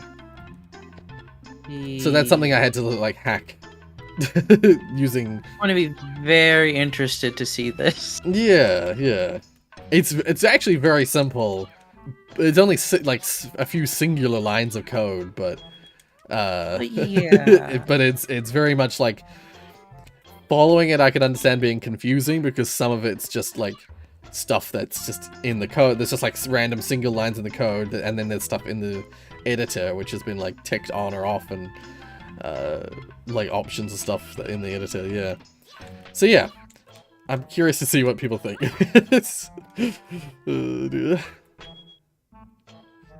Yeah. See, our next proper meeting is tomorrow. Yes. Yeah, that's the plan. I hope that you're available, and I hope that everyone else is available as well. Thankfully, I shall be. Yeah. I remember you saying something about it was not quite a full week. I think you said that was, yeah, Yeah. trip. So, yeah. Oh wait, isn't there a box? Oh crap! It's a box halfway down this fall. Yeah. Yeah. So we'll have a big old chat about that in the next tomorrow. Yeah. Sly says, in Unity you can just unload and reload stuff instead of separate scenes. Yeah, that's what I realized that halfway through explaining it. I was like, that's right, you can just like load a whole scene without actually deloading anything. But usually when you load a new scene, it gets rid of everything from the previous scene. And yeah, so like you can have, I suppose that's how you would do. Actually, now that I'm thinking about it, that is how you could do your singleton thing. Is you have the game load. Actually, how would I do that? How would I go about doing that? I suppose if you have a game where it's like, once again, it's the issue of having a menu and also having a game scene. In my mind, I'm like, if you return to the menu, unless you just don't have like a traditional style menu, you have a menu that runs. Is there an issue when it comes with mixing UI components like a menu in a 3D world or 2D whatever? There can be. It depends on. Oh, you go on. Yeah, no, because every time you bring that up, I get a little confused because in Godot you can just slap everything into a single scene. Right. No, so no, the reason for having a menu in a separate scene is usually just to, again, as I mentioned before, like separation of concerns. Well, yeah. Yeah, it's just like a common practice thing, but you can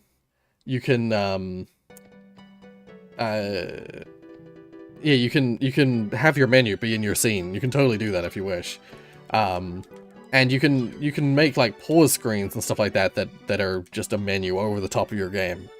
Because you can, with Unity, you can completely stop any physics-based processing. Yeah. Like just separately. And so you can have like graphical effects like a UI be completely run separately from the rest of your game. So yeah, that's totally possible. You can totally do that. Yeah. I think it's just because people like to have a menu, but also it's usually from a menu you want to load into a game into a specific place. So like if you have a game that has save states, and it has like you know, you maybe want to load into level 5 instead of loading like starting from the beginning or starting from a specific space. It's common to have just a scene that is just the menu, and then from that menu you load into the game in a particular place. Yeah. So like usually like it's very, very common to completely separate those two things. But as I mentioned, like you can totally have your menu be in your game if you want. And you can totally just overlay that. You can either entirely hide the 3D or the game itself. It doesn't have to be 3D. You can either entirely hide the game behind the menu, or you can include the game in the background of the menu if you really want to. You could have the game running behind the menu if you want to, or have it pause, like I mentioned, if you pause all the physics and stuff like that. That's the common way to do it. Usually people just pause. They have basically there's a time function. And actually, it's not just, it doesn't always have to be just the physics either. It's anything that runs via time. This time like thing that's built into Unity, and usually people relate things to time if they're well, not always, but all physics is linked with time as well. So usually it captures all the physics stuff as well. If you set time to 0, then no time-based functions will run, because it will never reach the next time frame. You know, if you think of time as the time system as being like every reaction, everything that happens through your game that is linked to time, it has to check when the next time thing to do another cycle happens. And if you set the time speed to 0, then it'll never increase, so nothing that'll ever use time will ever reach its next time check. It's hard. I'm explaining this terribly. I'm sorry. No, I get it. So, Yeah. in Godot, pausing is actually very simple, because in the editor you can specify whether a node does pause or is not restricted to pausing. Yes. And then you just call the root node and just say pause. Right. Pause, Oh yeah. Okay. See, it works. It's a little different. I mean, you might be able to do that with Unity as well, but from the only way I've ever done pausing is usually just pausing time. Yeah. Technically, what it's doing is it's stopping the process functions from running. Right. Yeah. Yeah. Once again, I have a feeling you could probably do that in Unity. I've just never done it. I've just never seen it myself. Because you could probably totally just like what I've usually done. Actually, you could totally do it. Like if you have a bunch of stuff that you want to like be able to be paused at will, you can just set inside the code, inside your own code. There's two functions that run based on like as a constant, like every cycle it runs once. One function called update and one function called fixed update, with update being every frame of the game and fixed update being every physics frame of the game. So in Unity, they physics and graphics are separated usually via those two methods, to those two functions. I think I need to... I think I need to laugh first for this one. Yeah, so it's... Sometimes people put physics change stuff inside an update function, which is really bad practice, because that'll mean that that function won't be synced properly with physics. It'll run every frame, but the physics system only runs 50 times a second. That's how fast physics runs by default. So what that means is that see in a bunch of games you can see it in the actual the normal in the AAA gaming world. You can see it sometimes. Something will not be linked with physics, it'll be linked with the frame rate. And so like in Raft, for instance, I don't know if it's still the case, but it used to be that if you ran the game at 30 frames a second, you could jump higher than if you ran it at 60 frames a second. Something to do with jumping was linked to the frame rate. And so that's really bad practice, because that means that different people with different systems will have different experiences with the game. Whereas, and then like I remember even in a game like Dark Souls, people with higher frame rates attacked slower than people with lower frame rates. Something to do with something going on with the code behind the scenes was making it change depending on the frame rate. So in Unity, it has a completely separate physics system versus the graphics system, and yeah, so you want to put everything physics-based inside the fixed update and everything graphics-based up inside the update. And then from there, you can, if you want to, like, pause the game, but you only want to pause certain things. You want certain things to still run in the background of your pause screen. Then inside the fixed update of every object that you want paused, you can just have a check. Like, if not paused, do all this stuff. And then if it is paused, it won't do anything. It'll enter the fixed update to check to do something, but it just won't do anything. I think that is literally how I did the pause system in Left Only Baloney, is that I just made, in the game master, there's just a pause boolean that if you press escape, it turns that on, and every object in the game checks that pause function to see if it's paused or not. And if it is paused, it just doesn't run anything, you know? So, technically there's still stuff running in my pause screen. There's still plenty of stuff running in my pause screen, but everything that matters, all the, like, all the enemies, the player, and the pizza? Yeah. The enemies, the player, and the pizza all pause. in my game, and that's basically everything that's important to pause. Because everything else would just be visual or unrelated to like it wouldn't matter if it kept running, you know. Yeah. But I think it's for a lot of people it's more common to do it on a like I did basically that's a case by case basis. Yeah. But if you have quite a big game, you probably don't want to make every single piece of code check a pause state. You can do that if you really want to, but I think it's probably more common to, oh crap, I'm crying. I forgot that I'm still in a crying state. Do I have a normal mushroom? I don't even have a normal mushroom. Okay, I'm going to go back. Oof. Yeah, that's something that's interesting with this old game, is, there's the mushroom forest full of mushrooms that make you either laugh insanely or cry insanely.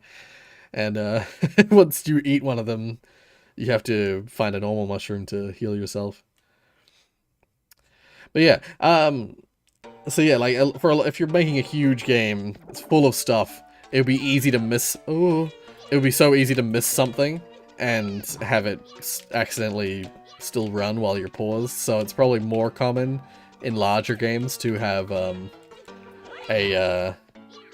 thing that says like that just pauses time as well. Yeah.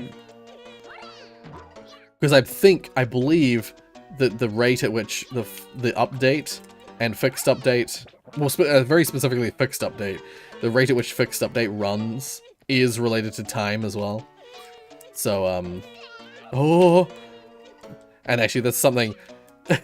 Going back to Tombi again, something that's very scary about having, like, being in a laughing or crying state. Damn it.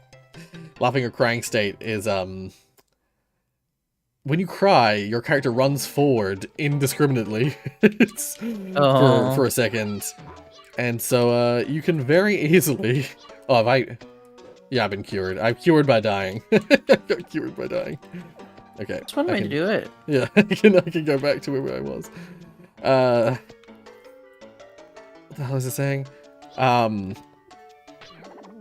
Right, yeah. When you're in the laughing state in Tombi, you just pause on the spot to laugh, and so that one's like not too bad. That's not too dangerous. But yeah, the crying one, he literally runs forward, and if you're next to a ledge, he'll literally run straight off the ledge. Oh god, headphones are full enough. Alas. Okay, 1 second. Ugh.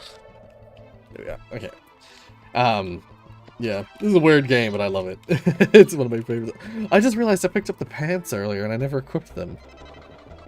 Yeah, in this game, you get new pants. They help you with different things, like either these are the jumping pants, so these make you jumping better. And you get dashing pants later that make your dash much better. Yeah. I love these old games. Games from the PS1 era. Oh. Except I don't love this area that I'm in currently because it's windy and you get blown around like crazy. Makes platforming really hard. Okay, that's fine, that's fine. I'm gonna get Charles though real quick. Yeah. But yeah, so thankfully our project doesn't really use, like, from my perspective, our project is relatively simple in terms of its execution of like scenes and stuff like that. We're pretty much, I think, in terms of our project, we're gonna have it very much be like, at least the way I've designed it for now, is that like I haven't even got a menu actually. I've just made the game scene, but in my mind, it's probably just gonna work that like I was saying, where it's like we have a menu and then we have the game scene where everything happens. Everything will happen within the game scene. Yeah. And yeah. It will just have to change things within the game scene as they change in the game. And yeah, no loading screens. No need for any of that. Yeah. Especially since the space that you're in, the main space you're in, it's oh my god, I hate those things in the floor.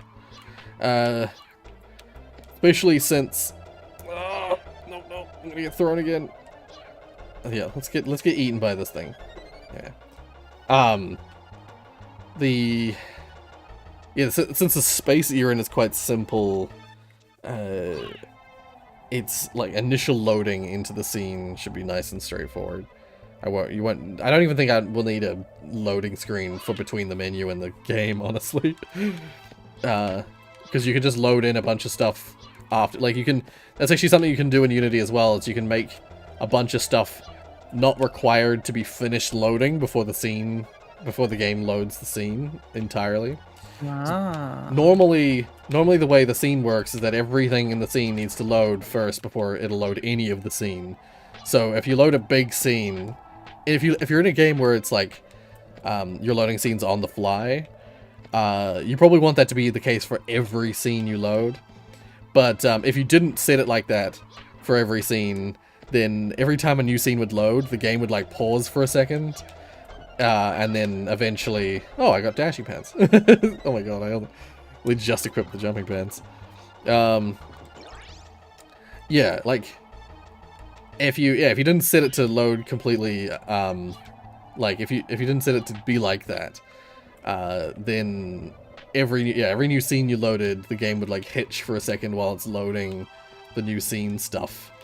And then it would, subsequently load. Yeah, what I did is, the reason I bring this up is that I realized I found out about that in Left Only Baloney when, like, for a while there, if you're in the menu and you wanted to load the game, it literally took a good like 3 or 4 seconds of just blank screen, maybe even like 5 seconds of like black screen before it would load the game. Actually no, it might have been longer than that. It might have been like 13 seconds. I have the number 13 in my head. It took like too long. It took too long to load the scene. It took so long that it was long enough that it almost seemed like it wasn't working properly. From my perspective at least. And so I was getting annoyed because I was like, why is this happening? Like, it wasn't like this before. And I realized that it was being caused by my audio, the audio that I was adding to the scene, because every character had like multiple lines of dialogue that they could say for every scenario they could say. When I was loading up the game, it was trying to load all that audio first before it would load the scene. So basically, I ended up setting all of the audio to load to be. It doesn't matter if it loads or not. Just load everything up but the audio first, and just load the audio when it can. Like, load the scene and then load the audio whenever it can load the audio, and immediately set it back to being like just a couple seconds to load into the scene. So yeah, that's something that is worthwhile thinking about for our game. Interesting. Given what we've talked about, and what's I don't know if actually that was recorded in the. Oh, actually no. Did you see Tiana's? I don't know if Tiana posted the video. She just recorded the audio. Tiana recorded the audio for our meeting, by the way. Oh, I didn't see the audio. Okay, she might not have posted it.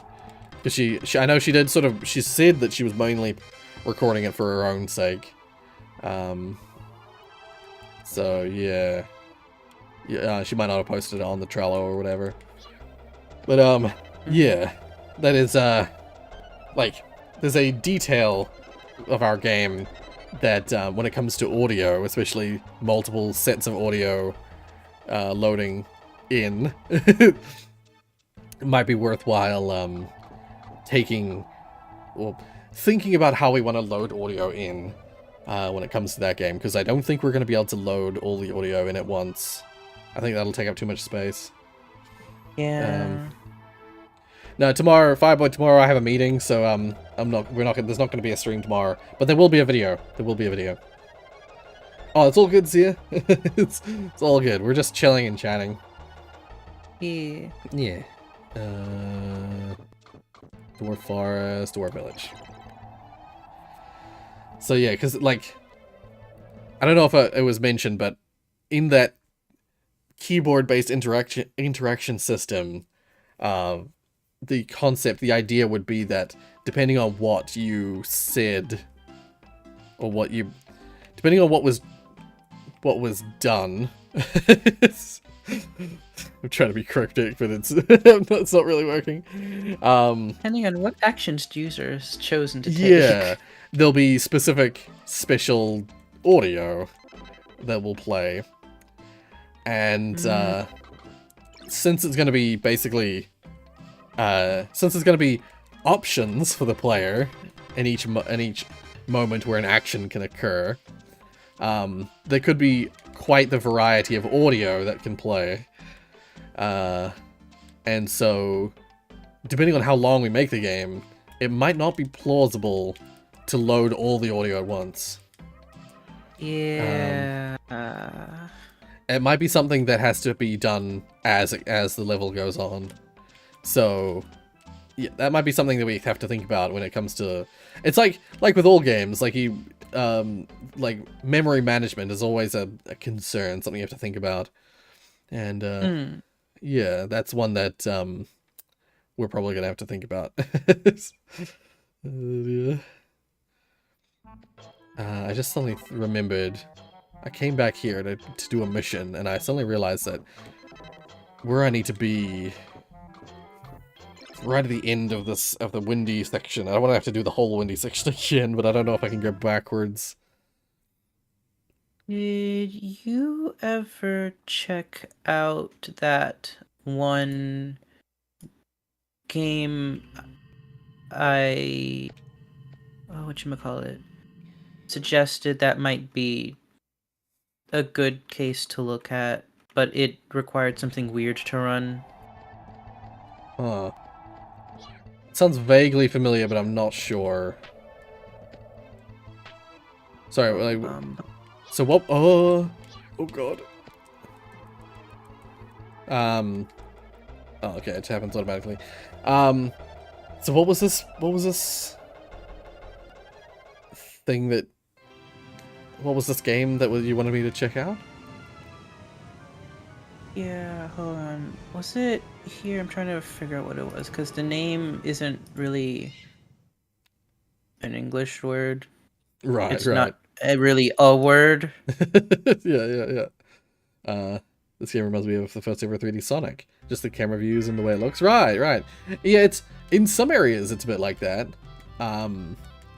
This game is a half 2D, half 3D 2D platformer, basically. So yeah. That's so weird. It's weird because when you first arrive in this village, this is Bacchus Village. It's a village full of mice. All the people have been turned into mice. This character literally tells you, you can't leave, the forest is too dangerous. He's not supposed to get out of your way so you can leave. He's supposed to block your path. But for some reason in this version, in the emulated version of this game, there's some check somewhere which isn't working, and he's getting out of the way before you finish the missions that you're supposed to do before he gets out of your way. It's weird. I remember noticing that when I played it on the channel too. So I don't know how well I can talk about this game, because the game's defining feature is also our interaction method. Right, yeah. I'll just... I love our attempts at being cryptic. I wonder how obvious it is to anyone paying attention. maybe someone has it. Who knows? Yeah, someone can probably figure it out, but they need to just just focus in on focus on what we're saying first. Yeah. So no. So this game is built specifically on an platform made for something similar to what we want to do. Oh, wait, no, I remember now. Yeah, no, I haven't checked that out. I haven't checked that yet, nah. I think it was like, you basically have to run it through, like, almost like a VN. Oh, not a VN, VM. Virtual machine, Yeah, there right? you go. Yeah, I was like, that's not right. VN is visual novel. Yeah. Yeah. Mm. So I think it would be a fun little interesting thing just to poke at, see how it works, Right, yes. see how it interacts. Yeah.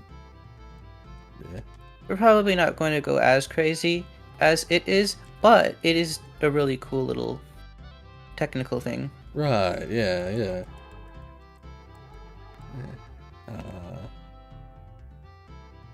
Forget what I'm supposed to do here.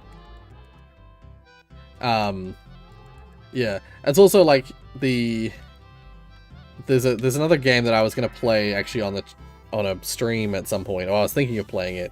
I was actually thinking of inviting everyone from the team and playing it all together on a stream at some point. Like whoever was able to make it, basically. Because there's a game that's very similar to what we were wanting to make as well, that we've kind of based some of our concepts on. That it could be interesting, even just to play the start of the game, which is the part that it's most, most similar to. Yeah. Which character am I supposed to? Oh, here it is. Yeah. See, someone mentioned earlier, like, what about the 1,000-year-old man? He's coming. Dun dun dun. Yeah. Sorry, Zia. I wanted to just have the advisors on today. Yeah. Okay, someone I'm gonna talk to about getting wine. I think it might just be the notice board, actually. Yeah, here it is. Yeah, good. Okay. That's right. A drink for grown-ups. Because it's wine related. Yeah. But yeah, I'm sure you will have seen a game mentioned in the notes that is similar to, well, has similarities to what we were going for.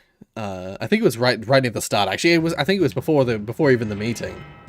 When we were just discussing in the chat about the game, there was a game that was mentioned by me, actually. And it was because that was the basis of it. Was originally it was suggested by someone on a stream, and I immediately thought of that game as like an example of something we could do. That game I've thought of playing it on a stream to just study it.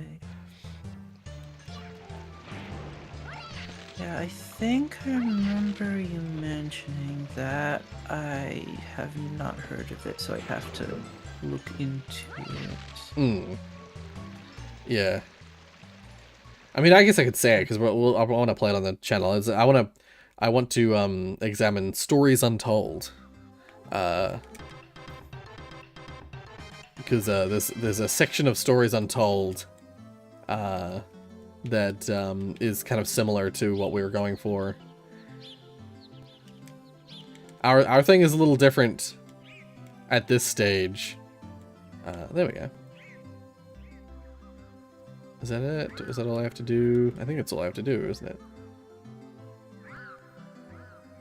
The sound design of the game trailer makes me very anxious. Yeah. Yeah. Oh, I really like this little area that's like a little side shoot of Bacchus Village. Something to do with the music in this area just makes me feel so calm.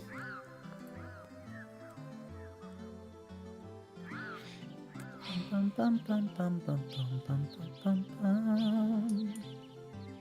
I just stand like up here.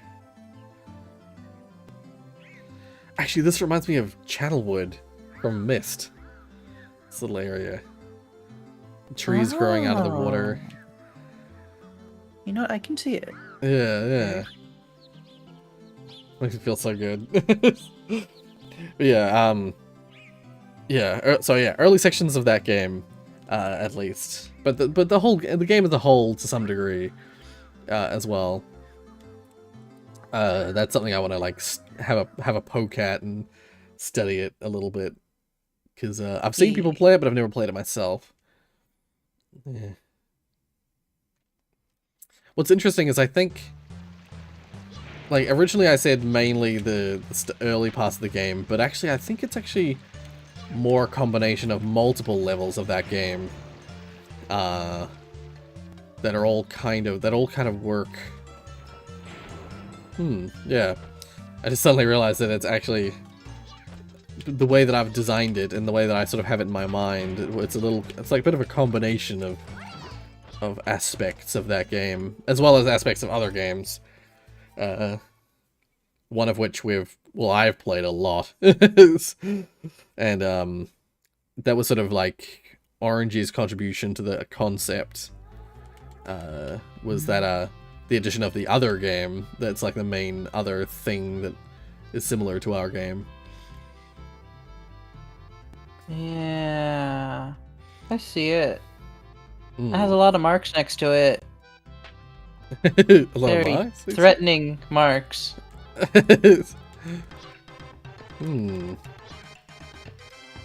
Now I'm curious. What do you mean by marks? Look, you mean like reactions? Sort of no, like font choice inside the docs. Ah. I can only guess who wrote this. Yeah, because Tiana, yeah. Yeah. I suddenly remember Tiana writing those notes, yes. Yeah. She took it upon herself to write certain notes certain ways.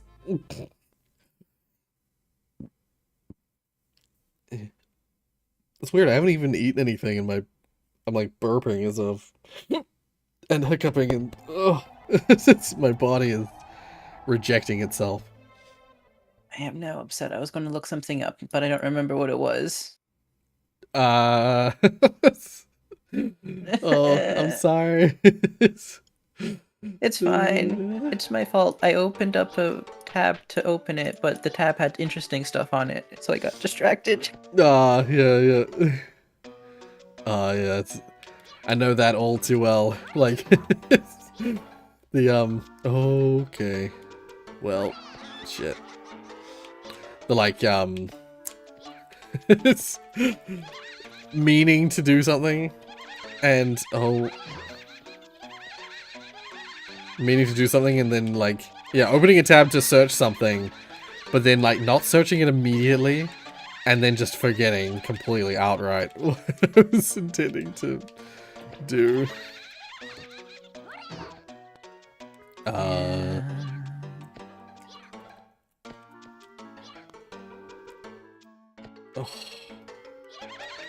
This area is so scary. I'm only here because I should actually equip the funky parasol. I'm only in this area because I need a normal mushroom. Oh. I found an interesting doc. It's not a Unity doc, it's a Godot doc, but apparently you can do like queued loading, but it's more involved with the code. Ah. Yeah. Right.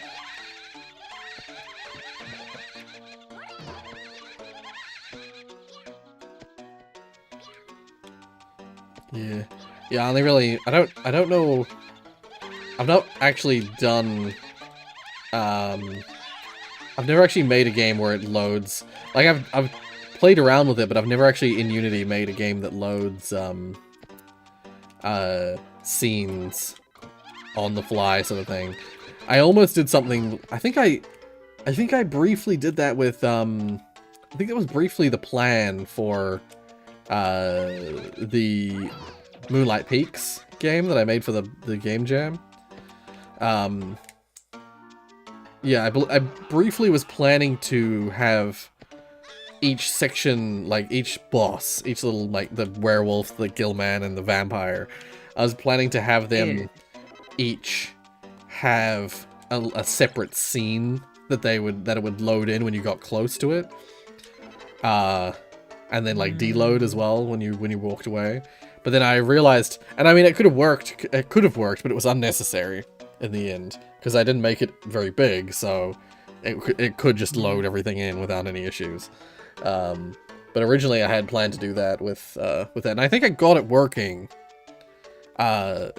in such a way that the camera couldn't see it load in. It would load in without you noticing, and it would. I don't think it ever deloaded the main scene, the root part of the game, but it deloaded all the side stuff. But then I realized that there were certain angles at which you could like finagle the game so that the camera could see into the void where there should be a level. And again, as I said, like I ended up realizing that I had plenty of memory to work with in terms of loading everything, so it really was unnecessary. So I ended up just scrapping that and just loading everything at once.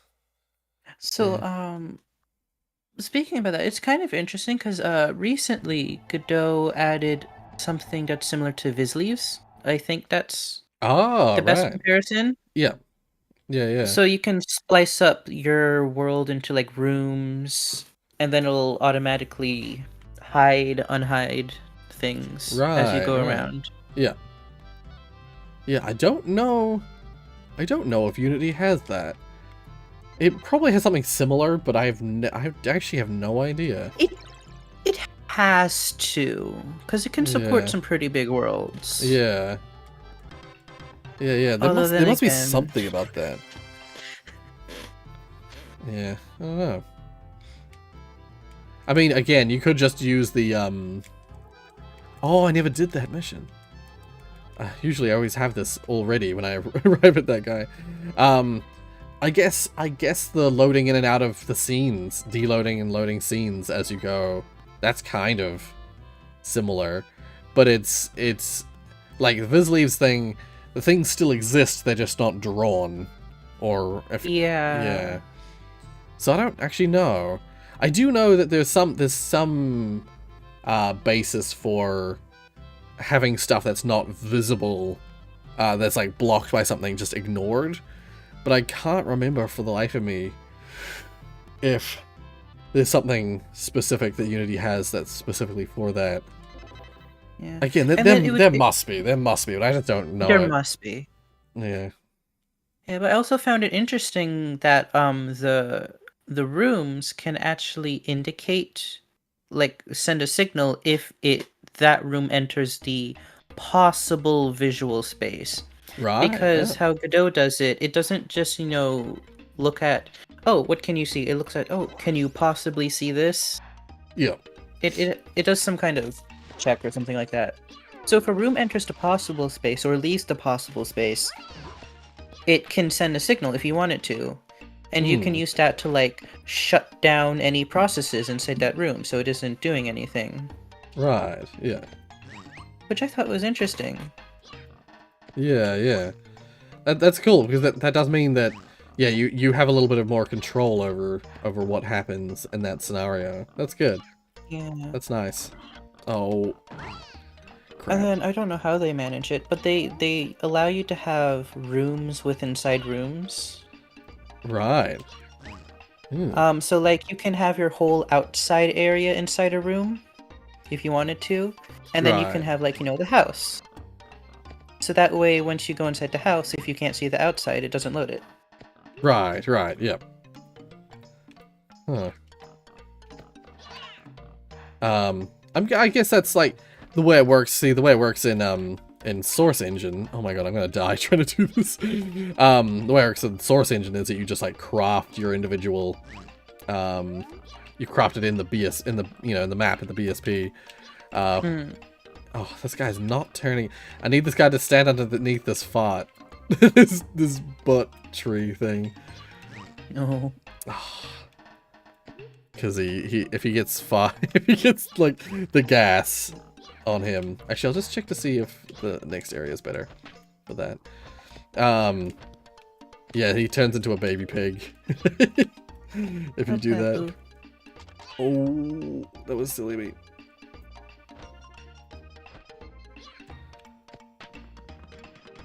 Okay, so as not to die.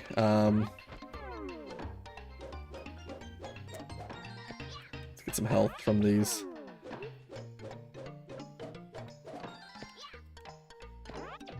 Yeah, that'll do. Yeah, so like in Source Engine games, you just oh no, there's no pigs here. In Source Engine games, you just literally draw that, like with boxes. You just essentially draw your viz leaves and your space. Because you just like create.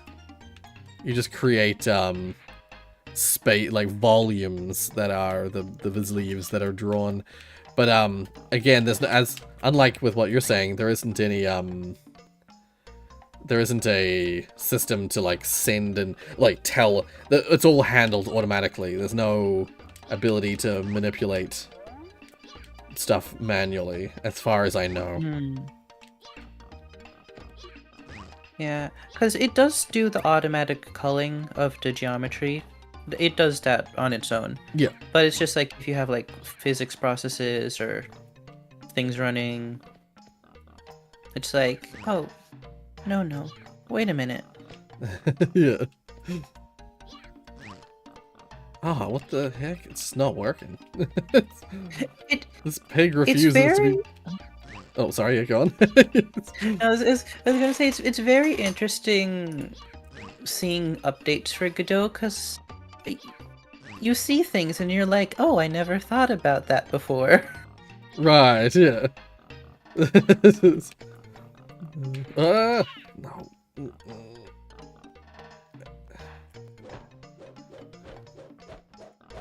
You know, because bigger engines probably have like a lot of these standard, because they're you know, made by companies and stuff. And then you're looking at this, and then Godot inside the 4.0 update will have an optimized global illumination model. Right. I'm just looking at that and I'm like, oh, didn't have that prior.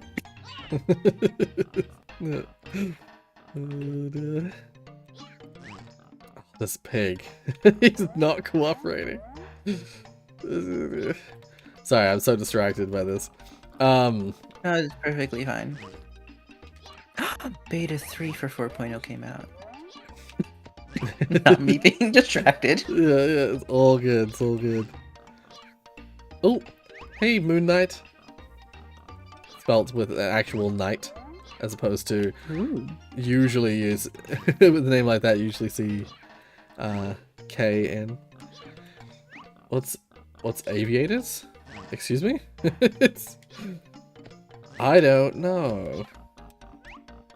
Oh, you mean advisors? Advisors are my mods. That's what I call my mods. Oh, yeah. This is dog. So yeah, Digits, esteemed guest, is one of my advisors. Yeah. I was like, aviators?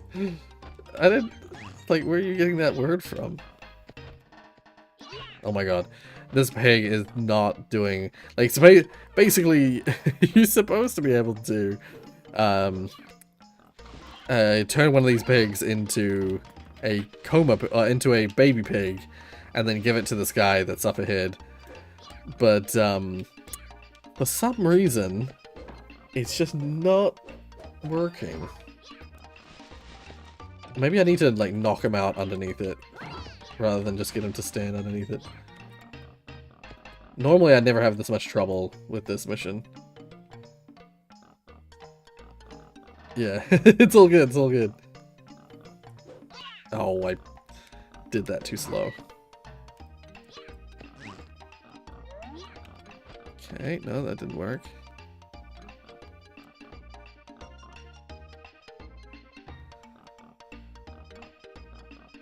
Get back up.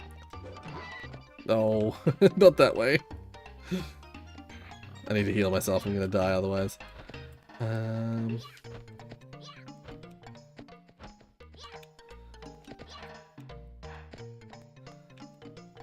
don't think I have any healing items, do I?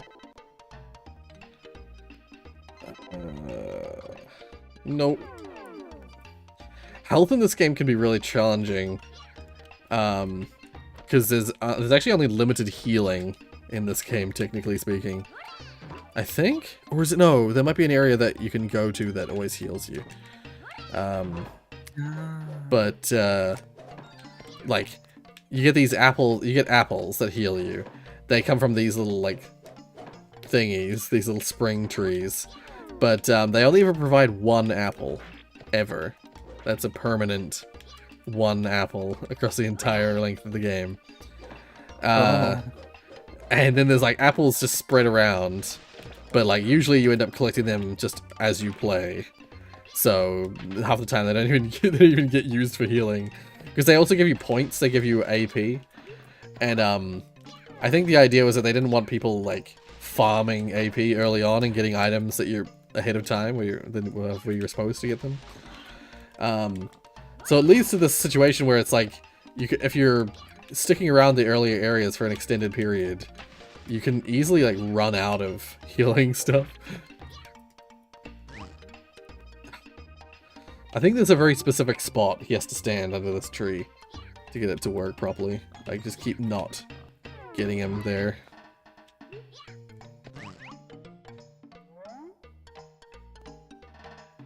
Well, what you said earlier, Moon Knight. Such a corny name. No, that's all good.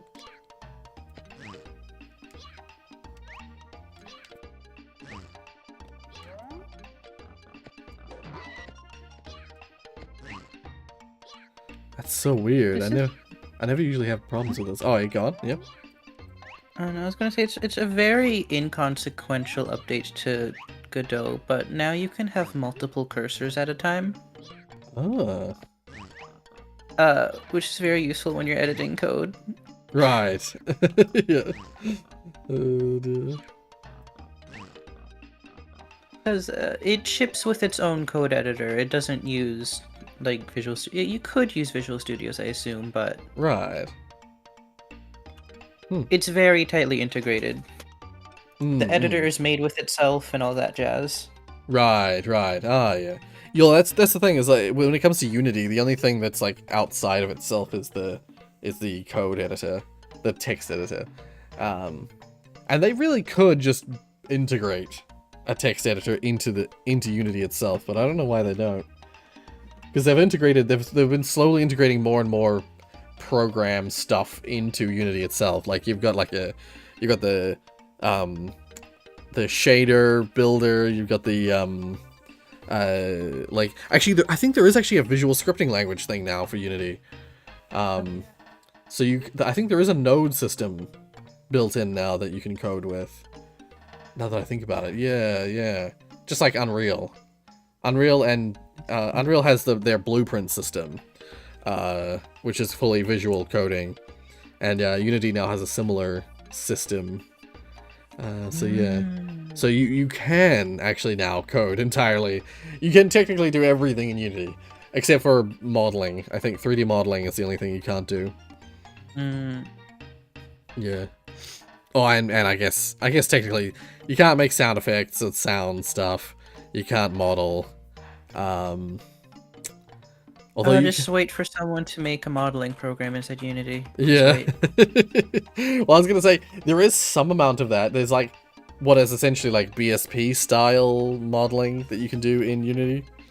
And there is a piece of software, a plugin that I've used once that I didn't really like very much, that can actually do some very basic 3D modeling stuff, where it's like you can either take a model that exists already or use primitive objects and then essentially turn them into a model file, and then you can like modify that model with other primitives and other things like that. So like what I was gonna do in Left Honey Bologna, I was originally gonna make it so that when you were eating the pizza, bits of the pizza would get bitten off. And originally I had that idea, I had that set up, and I was gonna use, because the model was made by someone else. I didn't make the pizza model. I was gonna just use this software to like use some spheres to cut off like chunks using this modeling system. But when I actually tried to use it, when I first cut a chunk out, it made this new model that was specifically made by the software, and it was very, I want to say very clunky. It had a very like weird it named it some like robot name, and it was quite clunky. And then I realized that like I was gonna have to keep doing that. I was gonna have to make layer upon layer upon layer of like model with bytes out of it, and it was I was like, this is gonna get very messy very quickly. So I decided I was like, nah, I'm just gonna skip that feature. Anyone playing the game? No, yeah, no. Digits is the person who's with me in voice chat. Yeah. But Digits is in the live chat and the voice chat. But it's only me playing the game. I'm just gonna look up Coma Baby Pig Tomby, not Timby. Tomby not working. It's weird. Peach flower gas, yeah.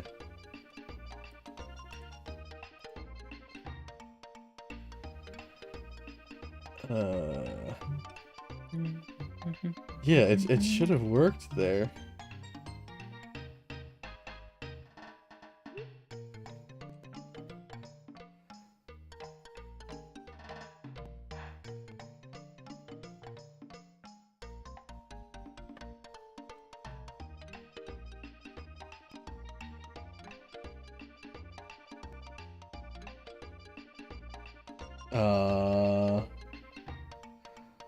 I don't see anyone with this problem. I'm the only person with this problem. Oh. I've never seen this problem before either. I've never had a problem with this turning the pig into a baby pig. Maybe the attack animation makes it invincible? Yeah, I'm starting to think that might be the case. Something like that. I need it to, like, and I don't think I can have it, like, knocked out either. I need it to come over here without going into the attack animation. And, I need it to stop, like, that is the area, that position where he's standing right now is usually where it works. But it's just not working. Yeah, it's just not working. I don't know why it's not working. It's really strange. It's usually, yeah, slightly to the left of being directly under it is usually where it works. But, yeah, he's gone too far to the right now. That's so strange. This is nonsense. Does, like, a story thing need to happen? No, normally you can do this right at the start of the game. Normally I do it right at the start of the game. Like, first thing. Before I even clear the fog with the tornado at the very start. Yeah, it's so weird that it's not working. I'm gonna respawn the enemies to see maybe if I'm supposed to do it with a different pig. Maybe it only works with one of the pigs. Perhaps. Maybe it's only this pig here. Yeah, come on. Come over. He's really hesitant. Such a confused little piggy. Yeah, let's just see. Is he close enough? No. Okay. Just keep doing it over and over. There we go. Okay, it must be that you can only do it with that one pig. That's really annoying, because it worked so much faster that time. Yeah, because I was bringing the pig from over past this. I was bringing this pig here over to the peach flower. But it was the pig that's standing here that works with it for some reason. That's weird. I thought they would all work with it, but apparently not. Selective programming. Yeah, it's really frustrating. Oh, this is my last charity wing. It's all good. Moon Knight, this sort of is and sort of isn't. Some of what I'm talking about is the game. Some of what we're talking about is game development. Like we're sort of jumping back and forth between our project and general game development, and yeah, we're just having a chat, so to speak. Yeah. Oh yeah, and Mecha's here. Welcome. Alright. Here's your baby pig. Yeah. Seemingly the peach flower, like, either makes them go back to being baby, or it, like, just shrinks them so they look like a baby. I'm not sure. It's never explained.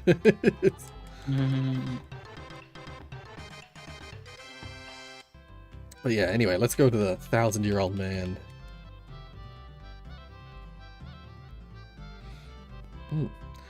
What game are you playing, Mecha? What are you playing in the background? I'm gonna assume it's Dead by Daylight.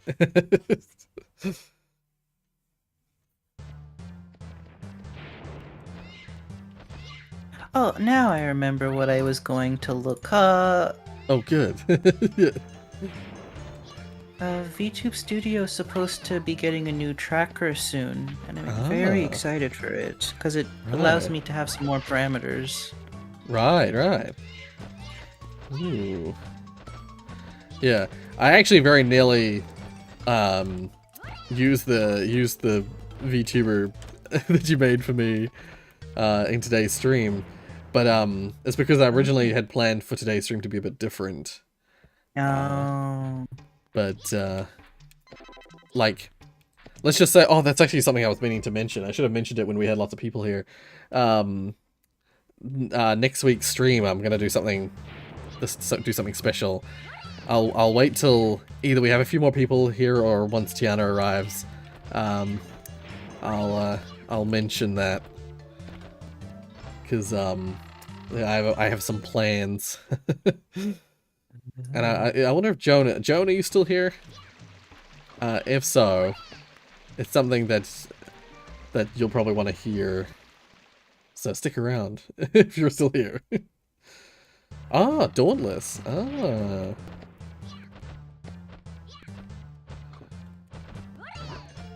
MMR is too high. What is MMR? Dead by Daylight MMR. Matchmaking rank. Ah, okay. Yeah. Yeah.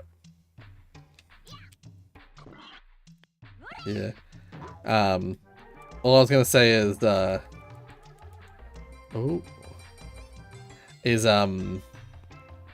saw there was a bunch of Dead by Daylight related Halloween event stuff.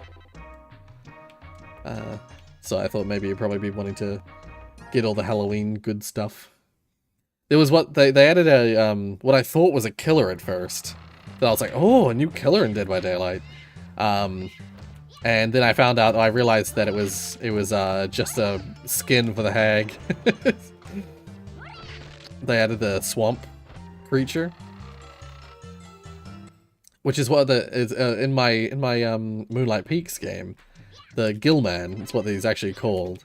Oh, this is a spring that gives you health back. Yeah, this is good. I like this. Yeah.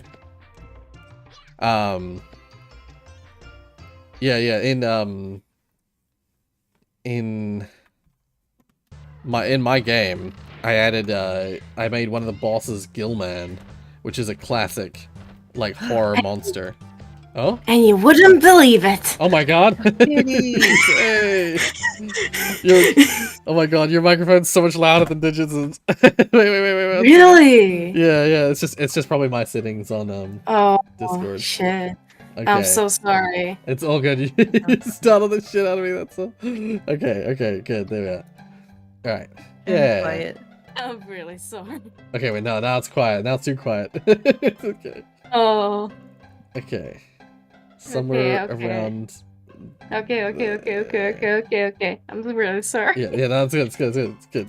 You're not the first to complain. I wonder if near setting my PC could have done something with that. Oh, maybe your microphone gain is way higher or something. I mean, on Discord.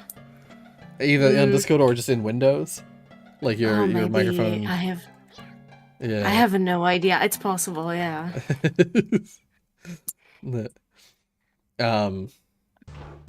Yeah, well, welcome to the stream. Thank you. We've just been chilling and chatting about the project and about Unity and Godot and stuff. My poor open source brain being like, how to use squared program.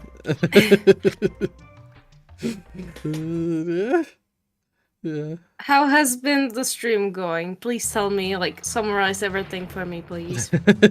I mean, yeah, I've just been playing Tombi. We've just been chatting. That's basically it. What have you been chatting about? Tell me all the topics. Yeah, as we said, like Unity. I've been talking about some stuff to do with Tombi, but mostly it's like Unity and like how Unity works compared to Godot. Yeah, it's mostly been like programmer chat. Have you been talking about personal stuff or no? No. I've been keeping certain topics for towards the end of the stream because personally, I knew, makes sense. Part of it was like I knew you'd want to hear it, so I was like, I'll hold off. Okay. But sorry. It's all good. But also, because originally the plan was like, oh, I'll get you here and I'll get everyone in the stream, but actually a lot of people have left. We had 10 people earlier in the stream. What? Yeah. There was a bunch of people, you mean in the stream, not in the private game No. chat. Okay. So far, in terms of the private chat, it's just you. It's been just Digits and I so far, and now it's the three of us. Joan could have joined, but Joan didn't for some reason. Don't know why. But yeah, because Joan was here earlier. Oh, really? But not in the voice chat, just in the chat. Yeah. Yeah, see. Good. Oh, that's right. Well, I can let you guys continue in the discussion you already were, or I can try to start anew. Right. I mean, we were. I mean, you can feel free to start anew, because I know we were talking about some stuff to do with we were talking about stuff to do with something to do with Unity and Unreal or something like that. But then we were briefly chatting about the Beast. Oh, that's right. I was talking about Dead by Daylight a little bit, and then VTuber Studio, and but yeah, feel free to if you want to talk about something else. Feel free to start. I am sorry that I am gonna change the subject all completely, almost like 360. It's okay. But basically, I have done like now a second game night with people from my language school. Right. And I streamed to them Jackbox. Yes, and I saw that. With me. Someone was like, "Oh, Tiana's playing Jackbox," and I was like, "Yeah, playing with the friends." Yeah. And it's quite fun. But the thing is, I own only Jackbox 7. And in Jackbox 7, there's one game you one time streamed. And every single person after playing that one game that ended up being a total failure gave up, and you guys never wanted to play it again. Is it the devil one? The devil family one? Exactly. Yep. I knew it. As soon as you said it's 7, and it was one that we gave up on. Wait, no, that we played once. I was like, I know exactly what you're talking about. Yeah. Because it's just too hard on the stream. It's really the thing is, you can change the difficulty as well of the games. Like at least I'm not sure if all of the. If you like, because And that's another thing. If you like start up a mini game, at least in the Jackbox 7, I'm not sure how it is in the other versions. You can set up like a bunch of things, like that only people with Twitch can join in, and stuff like that. And one of the things is always subtitles. Right. Yes. Yeah. So you can try putting those on if you haven't. I didn't check if you were doing that or not. I don't remember either. No. So you can turn that on. That's very useful. Because we in streams keep talking over each other. And well, that's part of why I wanted to play I decided to play Tombi today because I've already played it on the channel. It's a fun like chill game for me. But also, I've played it on the channel before, so it doesn't matter. No one can complain like, "Oh my god, they're talking through the whole game. I can't pay attention," because I already played it on the channel, so you can already see my entire reaction to the whole game live, in a video format. Yeah. Yeah. So you can set like the subtitles, but you can also like set the difficulty. And like in the Devil's game, like you start on normal, but we went on like an easy mode. And to remind how the game works and how it's supposed to be played is that every single person is like a family devil member. Yeah. And you're on the on Earth, like on top, not in the hell. Yeah. And you're trying to act like a normal family. So each person does chores. Yeah. However, chores need help. You need to help each other with chores. Sometimes you need to help another person with chores. Or someone needs an item or something like that. Yeah. You either like need to ask for help or someone asks and you can like be like, okay, I'm gonna help you. And it's anything from like asking out loud that person what he wants. So like finding an object in a pile of objects. And you put the objects away in order to find that one specific one that the person is describing. Then you have like something like cooking, but it's basically, for example, you following another person's instructions, and you'll have to like go 2 times right, like in circle motion. Yeah. And things like that. And then there are the things where you have to get a certain amount of points per day. Yes. But also you get a big amount of points only for yourself if you do these selfish tasks. Yes. And people can stop you. Yeah. But the problem is that if everyone does selfish tasks, then you're in deep trouble. And you need to set, and all of you need to set specific like standards and like reach specific things you have to do. Yeah. So even though we only played it now like once, it was still pretty fun because we actually like fully learned what we were supposed to do, and we were able to help each other and actually play the games. Yeah. See, that's the thing, is it's like it's a cooperative game with competitive elements. So on a stream setting where we were just playing with randoms and not everyone was talking, only some people were in the chat and some people were talking live. It was just way too hard to coordinate everyone to like be responsible and help each other. No, I get that. So we decided very quickly, it's like, this is not for the streams. No, it's difficult for like this specific community to play, but I just wanted to say that I played it and it's not as bad as people think it was. No, we didn't think it was bad. I think the people who were there at the time actually enjoyed it like a lot, but it was so chaotic because we just didn't have the ability to coordinate between ourselves. So like we were chaotic fun was occurring. However, like we weren't making it through the nights or through the days because just not enough people were able to like line themselves up with each other. Because at least 2 or 3 people were not speaking on the non-mic people. So yeah, it was just too frustrating to line up people. Yeah. No, I get that. Yeah. Now oh right, I need to finish this. I need to finish getting the coke eggs. I'm just trying to remember what I'm doing in the game. Sorry. I need to finish getting the coke eggs. Coca eggs, yeah, they're the birds. Those bird things that I'm sometimes grabbing and throwing. Bruh. They're eggs. These are not their actual eggs. They're special magic eggs that are being used to protect, or being used to essentially capture the 1,000-year-old man. And this is the final one here. There we go. See, they have no babies in them. They're just being used as magical items. Oh. Mm. How dare you? Well, how dare the pigs? How dare you? The Coca pigs are the ones that are... I don't know why they have the same name.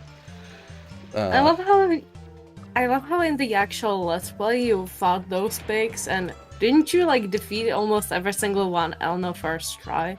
Something? Yeah, like I think there was only one that I had trouble with.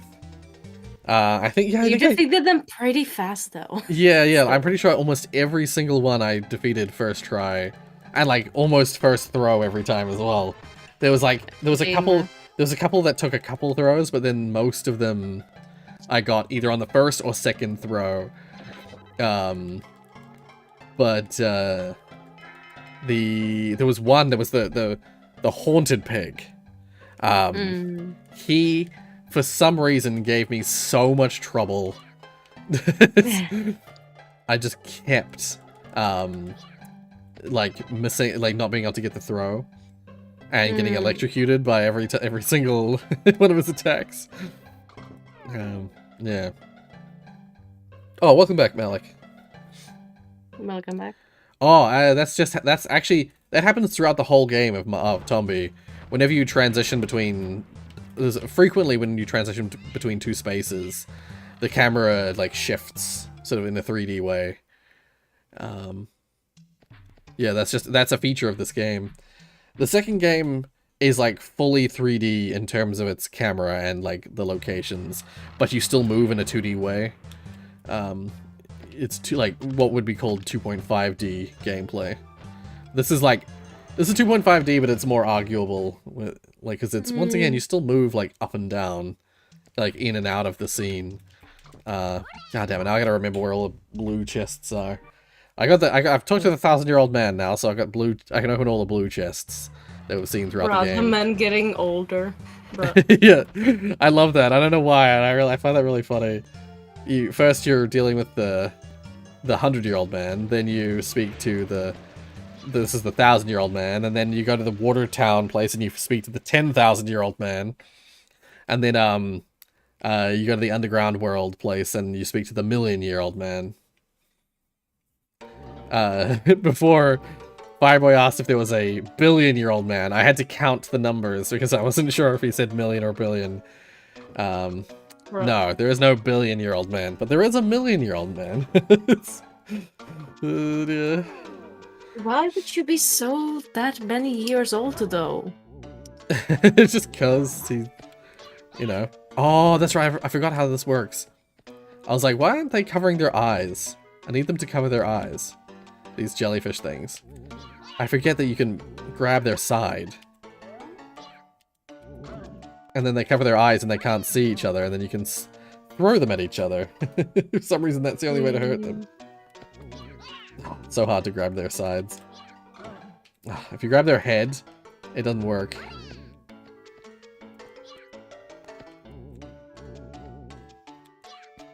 There we go. Oop. Okay, is it 2 or 3 times? 3 times. Yes. Just yes. Just yes. That is a fact. It's like, what is a fact? Okay, I'm nearly dead. Is there any apples around? I don't think there are. Ooh. One of the best parts in my language schools is that the teachers, like pretty much everyone, love bad puns. They love them. Yeah. And they sometimes say them throughout, like, them teaching. It's nice. No. It just cuts you. It cuts you off guard, and it's just so amazing. It's And the fun. Tiana's true home world. It's like truly feel at home. Basically, the thing is, I'm not the only like bad pun enthusiast, so I'm not sure if that I could be called the pun master there. Nah. But I have like today. What I did is that I wrote 2 pun because I am like pretty much the first person or like one of the first few to come into the classroom itself. Like I'm 30 minutes early because why the heck not? Right. Yeah. And so I started today, and I hope to continue this. I started writing puns on our whiteboard that we have in the classroom. And today I wrote 2, because one of them was about whiteboards, and the second one included a name of the teacher himself that was teaching us today. So I was like, I had to do that. And the teacher loved it so much that he like made a purple or like red vine color marker like bubble around the bad puns. And he decided like not to get rid of it because he liked it so much. And he doesn't know it was me. I see. I believe on a Wednesday, I also wrote a bad, like something like bad pun or like a joke. But the teacher there specifically was like, "Was that you, Tiara?" And I was like, "Okay, yeah, it is me." They knew you too well. You couldn't get away with the stealth. Stealth What pun. I did is, I'm not sure if you've ever seen it, but there's like, there's a picture of like this writing on a wall, and it basically follows as things I hate. Number 1. Wait, let me look it up because I want to say it correctly. Okay. There we go. Yes. There we go. Things I hate. Number 1, vandalism. Number 2, lists. Number 3, irony. Number 4, lists. Number 5, repetition. F, inconsistency. Yeah. It's a classic. So I wrote that on the whiteboard, and it made some people laugh. Yeah. Nice. Oh, dear.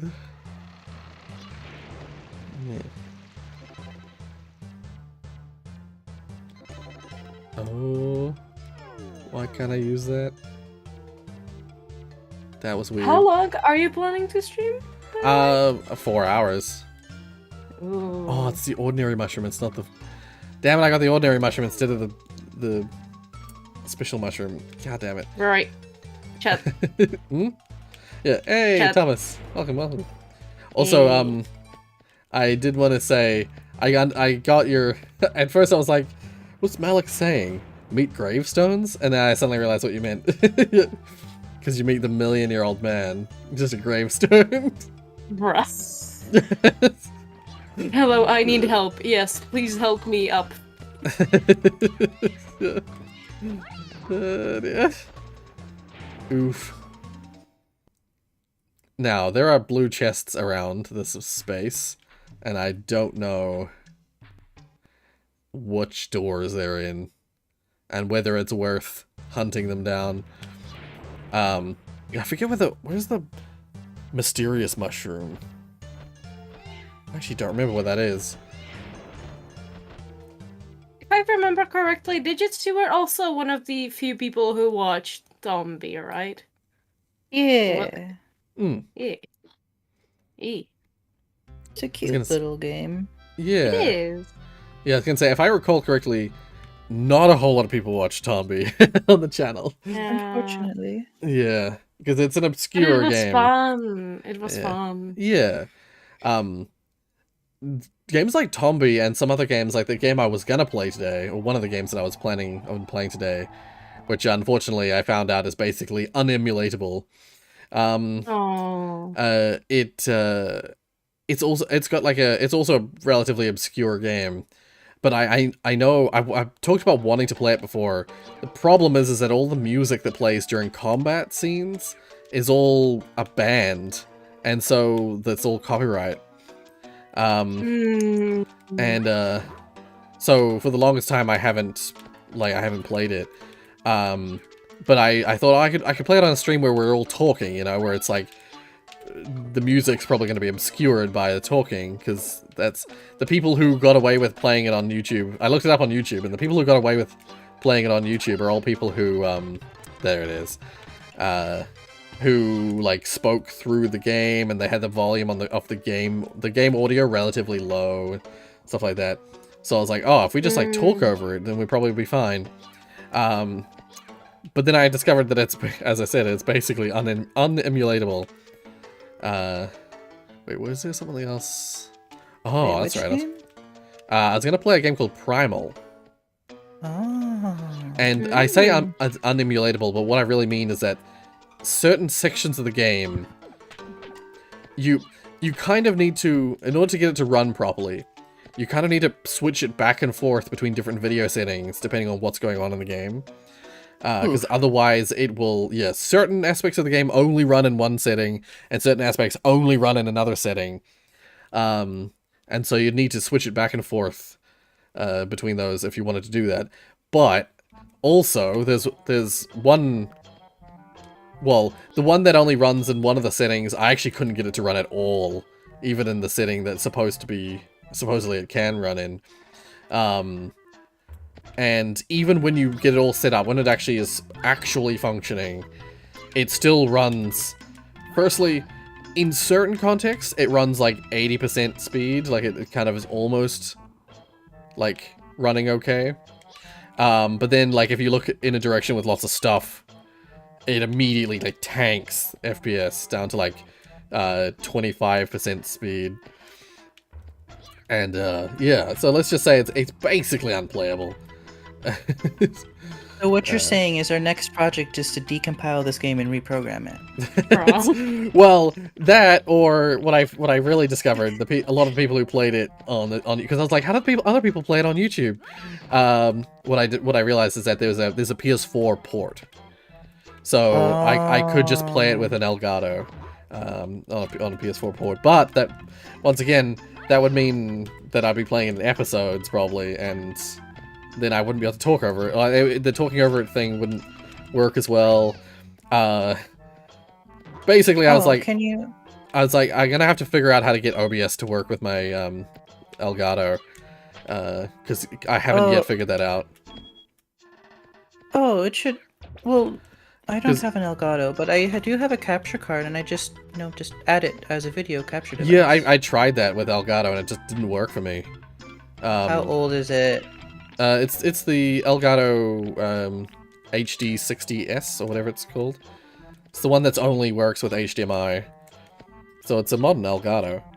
Okay, because my friend had one that was ancient. I will say it's not plugged anymore. Right. Oh, no, actually this one you can't buy anymore as well, but mine isn't the old Elgato, it's the one that's in between. What I will say is, oh god, shit, died. It's, or is it HD60 and rather than the HD60S? That might be what it is. All I'll say is it's not the built-in one. There's one you can get that's literally just, it's like a PCI board you can attach to your computer. That one is significantly better than all the rest of them, because it's much more live. You can actually like get live video playback using that device, whereas most Elgatos have like a 0.8 second delay or something, or there's like a very mild delay between the video and the video of the game and the video that you... Oh wait, I already did that. I just realized I was like trying to do a mission that I've already done. Whoops. Yeah, so there's the versions that you like plug in like an intermittent, like the ones that it's just like a little box that you plug in, that it has its own power source and all that. That version of Elgato has a delay, so you have to like build that into your OBS if you want that to work. But so you have to like intentionally delay your own audio and video so that it's also a second behind. So okay, so the thing is that see, that's why CZ was having that problem, because their Elgato is so old. Right. It yeah. had like 5 to 10 seconds of delay. Ooh, So they were reacting no. to something. They were reacting to something. We wouldn't see it for a little bit. Oh my god. Yeah. It's like if you're watching the stream and then watching it, and yeah. Oh. Yeah. Yeah. It was great. But no, I told them to use the capture card I have, and the delay on the capture card is so small that I can play a rhythm game on it. Right. Oh damn. Yeah, that's amazing. There is a delay though. There is a delay. I think that's the case with the Elgato that builds into your PC. The one that's a PCI board. It has a like maybe a 5 or 10 millisecond delay. So it's entirely playable like just through the capture. You can play the game through the capture card. You don't even need to have the game running on a screen. You can just have it entirely in the capture card, in the Elgato software. Yeah. All right. So how admittedly, whenever I have to play a Switch game on stream, I am playing it through OBS. Right.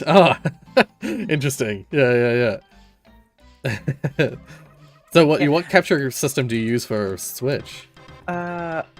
I used the XR1 Lite from EVGA. Oh, not familiar. Yeah. Yeah, no, I heard about it because there's this one content creator I watch, Steven Plays or Steven Vlog. I sent you the video he did about the YouTube analysis. Yeah. So he brought it up, and it's like, this is like, a cheap capture card. It works fine. Don't have any complaints. Yeah.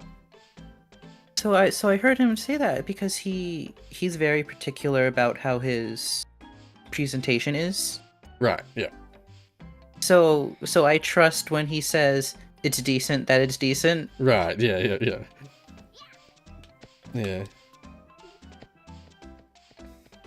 Yeah, his channel was interesting because his like that video that you sent me of his, really interesting because he's in a very similar situation to me, in many ways, and so it was very relatable watching his video on that, and I think I either posted about it or talked about it somewhere on a stream or something. I think so. Yeah. Because I just remember, that video was a perfect encapsulation. And actually, I even, I mentioned, there's a video before that I saw from a channel called Treesicle. They were doing videos, some of their stuff was gaming related, and then some of it was like, just, like these were like silly skit videos that they did, sort of somewhat comedy kind of stuff.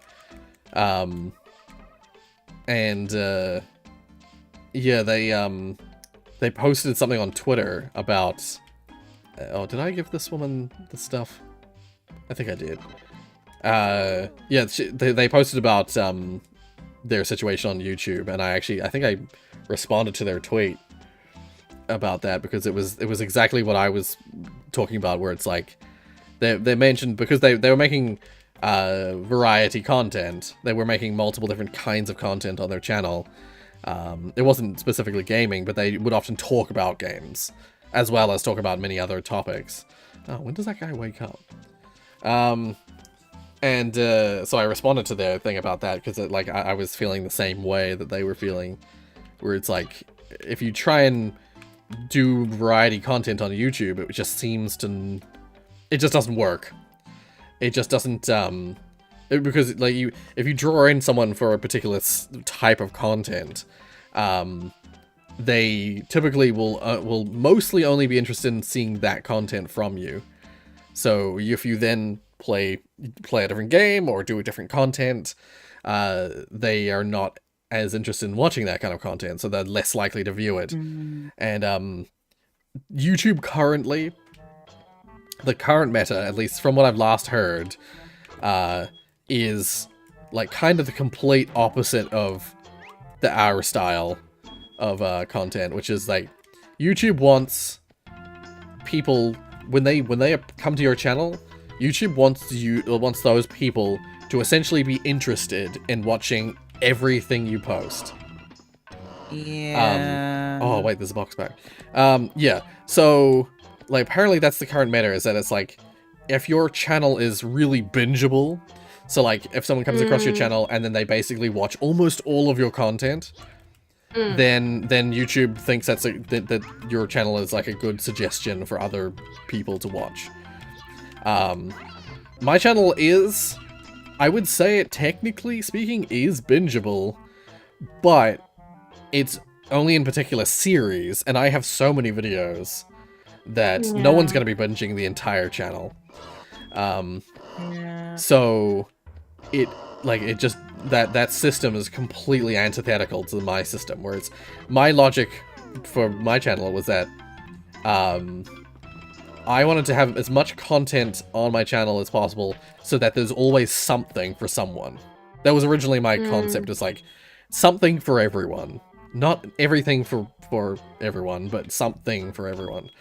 And yeah, if your channel does that nowadays, it seems, basically, if someone comes on, watches one type of content from your channel and then leaves, then YouTube's like, oh, they're not that interested in your channel, and so you get like reduced amount of sharing, which in my opinion is bullshit.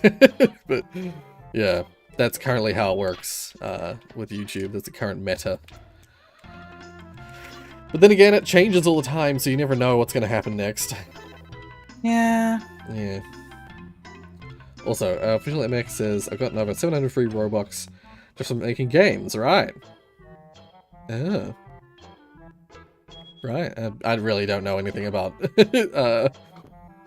Roblox, so I do know that Robux can be money. I know people can make a living from Roblox, but yeah.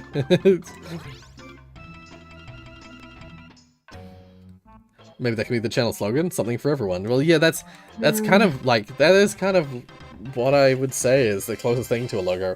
Like, even from the first time, when I first set up the channel to be what it is, in the about page of the channel, I've put something along the lines of, I play all the games, all in like, asterisks.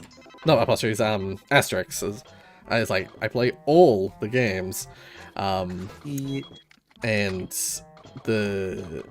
don't think I specifically said something for everyone, but I said something about I said some stuff about like how the stuff I play, all sorts of stuff, so there should be something for you.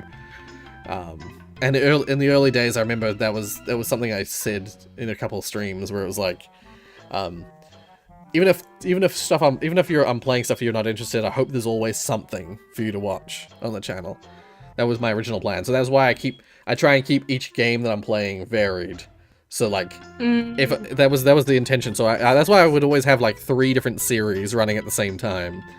Is that hopefully one of those 3, and they'd all be like, one would be like I don't know, like The Sims or something like that, and then one of them would be like Doom, and then another one would be like I don't know, Portal. So that there's like a variety of content, so that hopefully everyone will be interested in something. So you know, you got your like family friendly Sims. It's very broad, appeals to girls more than guys, but it also appeals just to people who like kind of sim games. Then you got Doom, which is very gritty, bloodthirsty, you know, very high intensity, very FPS and male oriented. And then Portal, which is once again a bit more broad, puzzle oriented, no gore or blood or anything like that, just like puzzles and funny dialogue and comedy stuff. Yeah. So that was always the intention early on, but yeah. That's all I have to say about that. Yeah. Anyway, I'm gonna have a drink and eat a banana because my voice is quite sore. Stay hydrated. Yeah, I do have a problem with staying hydrated, honestly. I let myself dehydrate too frequently. Mark's always telling me, drink! Drink more! You should have one of those phone apps that are like about making sure you're hydrated at the right time. Right, yeah. Yeah, I probably should. Oh!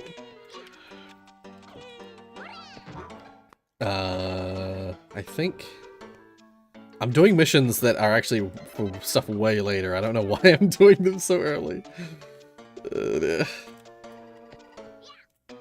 Oh, there's a chest up there. And I forget what the good order to do missions in is in this game. It's weird because I feel like I know this game like the back of my hand, but I also forget stuff about it all the time. I'll be right back. 1 moment. Okay. Yeah. Blue powder. But yeah, I agree, Zach. I'm definitely gonna have to that's something I'm gonna have to do. Ah! How dare.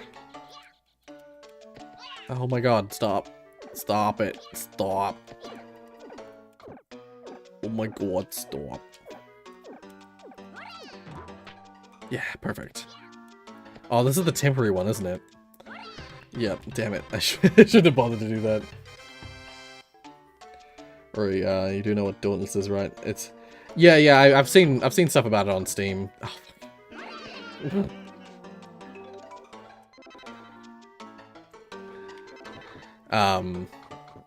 What was I gonna say?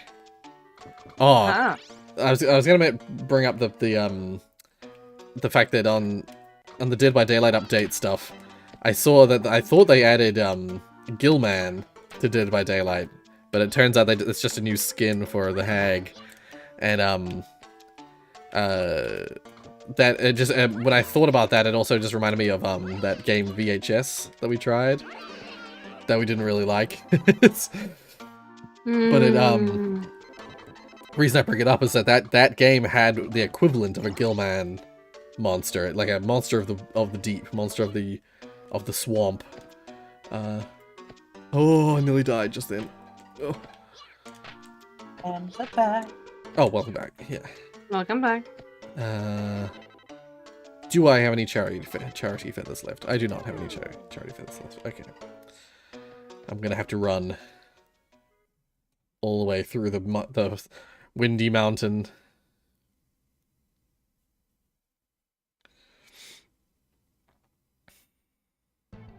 Also, when I saw it, I thought it was like a new killer, but then I logged on, I saw it was a hag skin. Yeah, I was honestly a little bit disappointed. So when I saw the Gillman, I don't know if people know him by that name. The Creature of the Blue Lagoon, or sorry, the Creature of the Black Lagoon is I think what is more well known as. But apparently its name is Gillman. The like swamp creature of old classic horror. Yeah, got a skin for it, got added to Dead by Daylight, and I was like, I got all excited because I thought it was it was a new killer. I was like, oh, that's cool. They're adding like the classic classic monster. But no, it was just a skin of the Hag.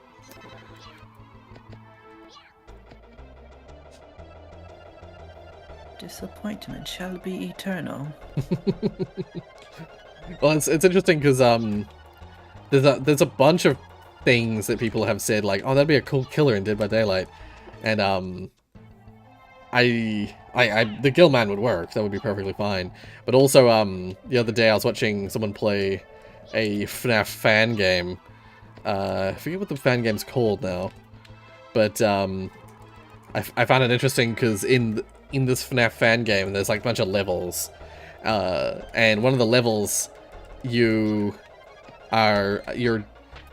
in like a giant warehouse and you're having to avoid the Ennard, if you know what Ennard is. It's one of the monsters, and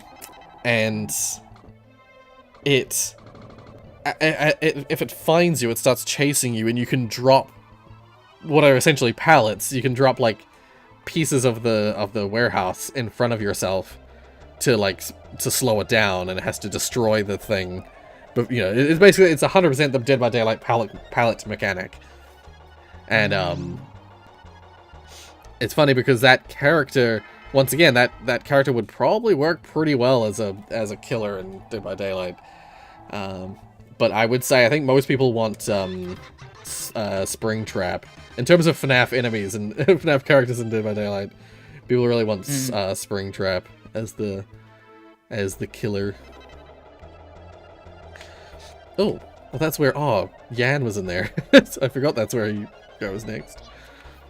Yan's the, like, the kid who hides. You have to find him a bunch of times.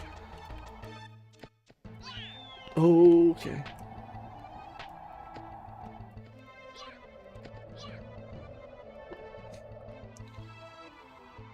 Yeah. There's really 2 tomes. I did see something about Ghostface. There was a new skin for him as well. The next Dead by Daylight chapter could be...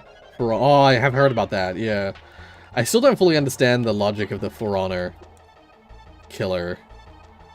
Because For Honor doesn't really have any, like, supernatural elements to it. It's just like... For Honor is all just like, there's knights versus samurai versus Vikings. And it's just all very, like, other than the fact that those 3 things exist at the same time, other than that, it's very, like, historically accurate and all that. So, yeah.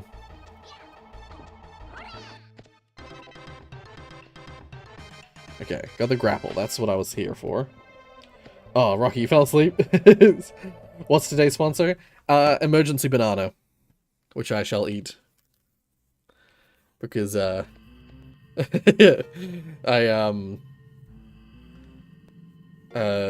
wasn't able to have any breakfast. Full of food. Aww. So I was you like, want a banana, Rory? I have 4. I have banana. I have a banana. I can give you more banana. No, it's okay, it's okay.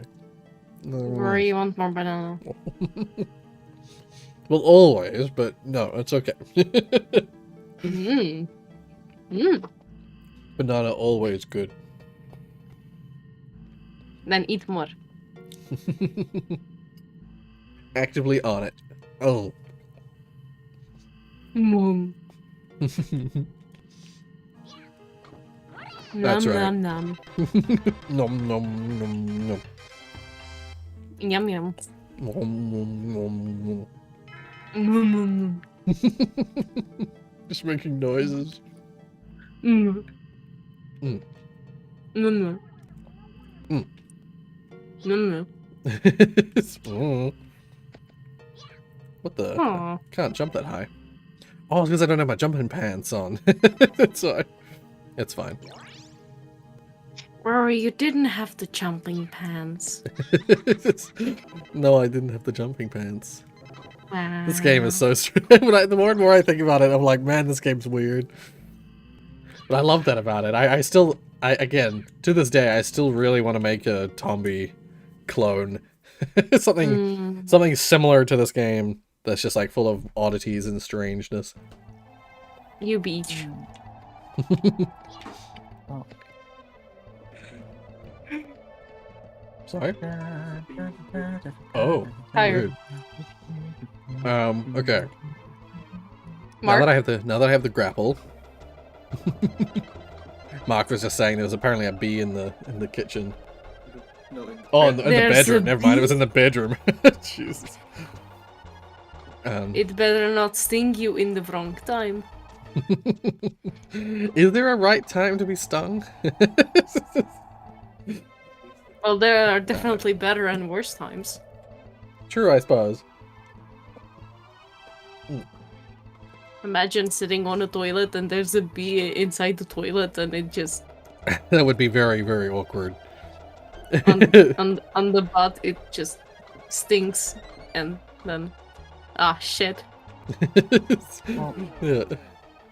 But it's not actual shit, it's just hell. Oh. Apparently Mark's never been stung by a bee before. I don't think Well, so. Mark, it's time to find out. Oh no. Oh my god. No. It's- Also say hi to Mark. They all say hi, by the way. No, only I said hi, not... And of course, if you didn't hear it in the microphone, Mark said hi back. Thank you. Yeah, no, getting stung is never fun.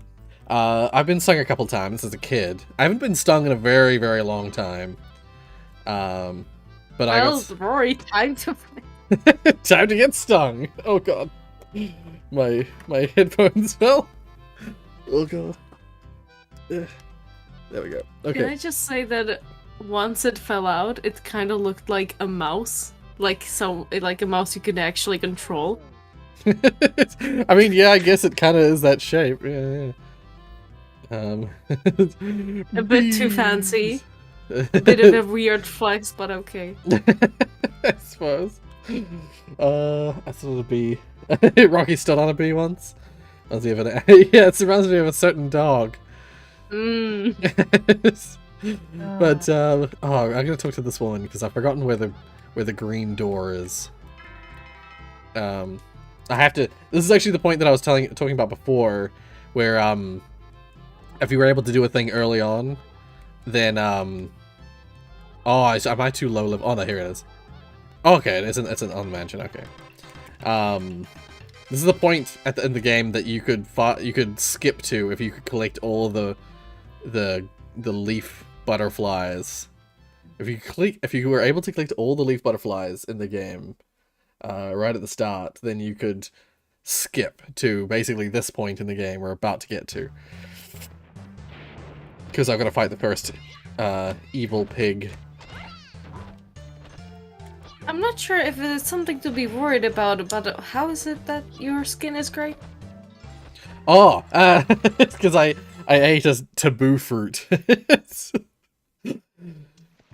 I ate a special, well actually in this game it's a mushroom. In the second game it's called a taboo fruit. But Rory is doing drugs. That's what it seems like. But I ate a special mushroom and it made me black and white. Specifically, are you hearing this?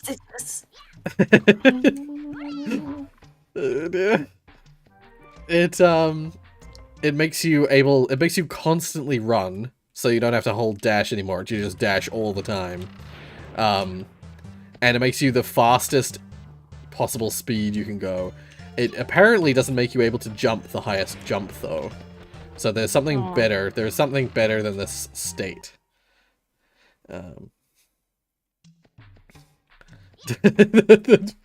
Sly. My dog stepped on a bee, and then the dead Rorius emoji. Also, Sly, you mentioned before something that I wanted to react to. Wait, what was it again? Oh right, the badge upgrade. That's right. Unfortunately, I'm not able to control the badge progression. It'll only appear once it's been a month.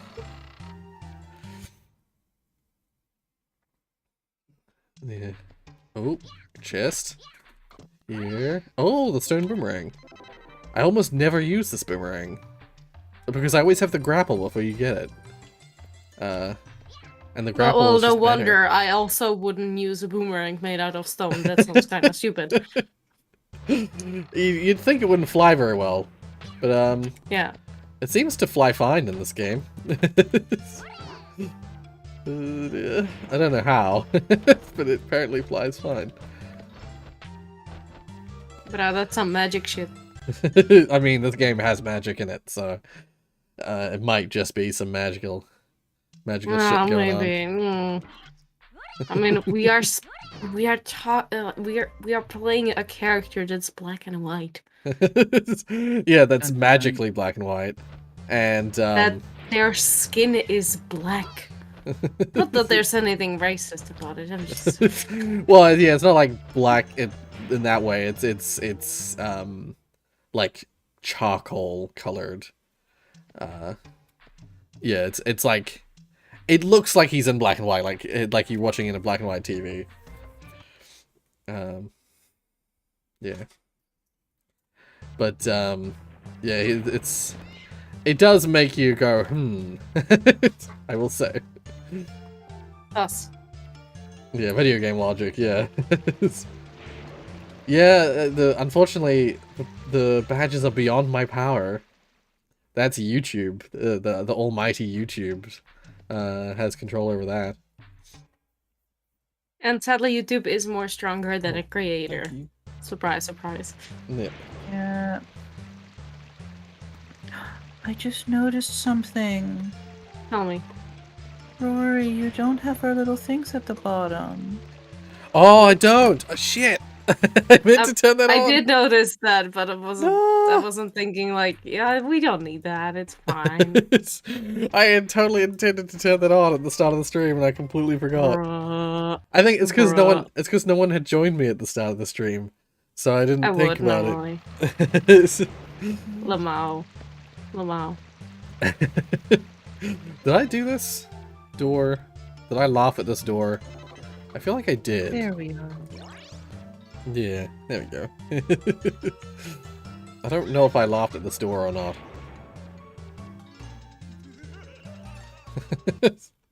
There are certain doors you have to laugh. Activity. It is. Ah, this is where it is. I thought it was somewhere around like here. Can I get up here without going in the boss? I can. Can I get back out? I don't think I can get back out. Yep, no, I have to fight the boss. Alright, we'll fight the boss. Okay, this is the first of the evil pigs. I mean, they're all evil, but they're called the bosses are called the evil pigs. That's right. Wow, my clothes. This happens every time I flex. Who are you? How did you get in?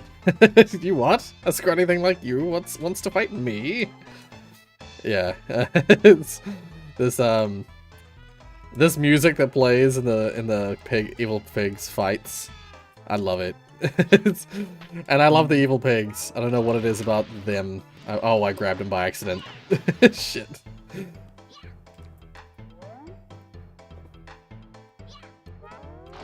It's actually harder because I've got freaking taboo fruit on. Oh, crap. Damn it. That caused to happen to you again? I ate a special mushroom and it made me go black and white. He did drugs. It is very reminiscent of that. Ow. This isn't going so well. Reminiscent? Rory, are you speaking from experience? Well, no.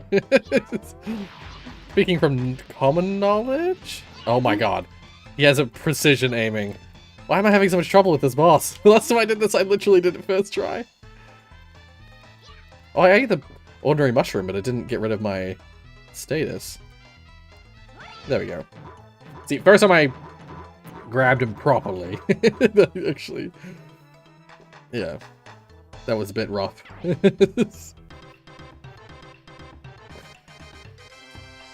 Oh, I see what people are meaning about it looking a bit like Sonic. His hair does look a bit Sonic-esque.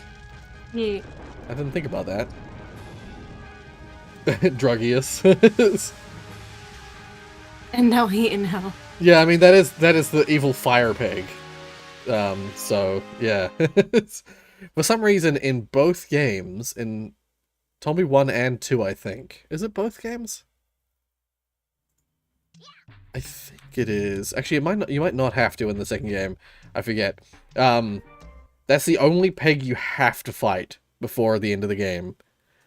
Because you need him. You need to defeat that pig in order to get access to the lava cave, which then leads you on to the Phoenix, which takes you to which takes you to the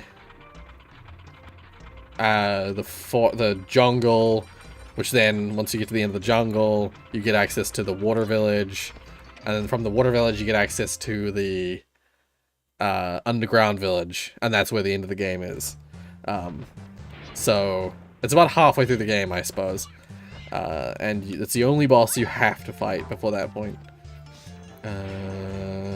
What am I looking for? I think is that the final piece of the key? Yes. Oh, that's right. The key is formed. I remember now. Yep. Okay.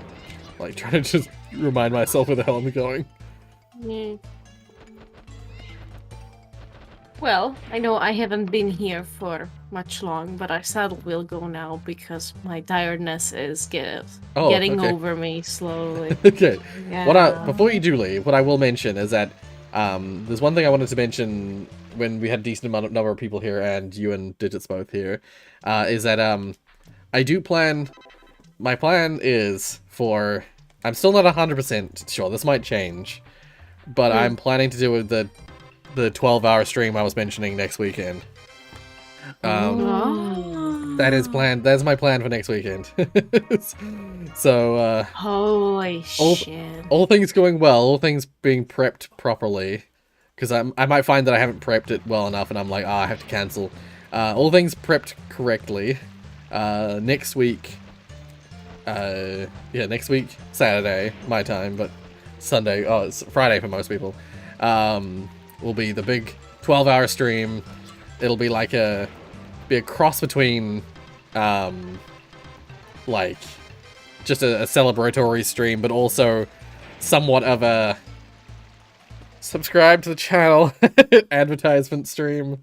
Yes, right. Yeah, because some of the news that I was going to mention, the news that really I had been bothered by, the big thing that I posted about was that after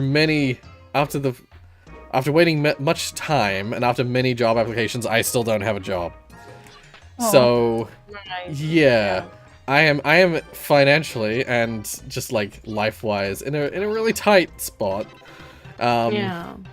And so I need help from people, as many people as I can get help from, to survive. So yeah, I was actually gonna do it today, but I decided I just didn't have enough time to prep it and advertise it. So I know, yeah. Yeah. If you maybe let me know more info about it in enough time, I could make you a custom thumbnail. Oh yeah, yeah. Okay. Yeah, I mean it's gonna be next week the same time as the stream, and it's gonna go from the normal start time, so 8 AM my time, so the normal what was considered usually the earlier start time. It's gonna go from then and then for 12 hours basically. So yeah, that's the plan at least, and so I'm gonna try and have food and drink available near me, so I don't have to get up. And then yeah, it's gonna be I'm probably gonna what I'm probably gonna do is I'm gonna try and have maybe polls on the chat that for deciding games and stuff like that. I might have a bunch of games lined up as things I'm gonna play, and we'll probably do something similar to I've seen other channels do a 12 games in 12 hours kind of thing where they switch game every hour. Or something similar to that, where it's we'll be playing a game and then maybe I'll put up a vote for stay playing this game or choose from these other 4 games to switch to. And we'll make it a big event and have lots of community interaction and stuff like that.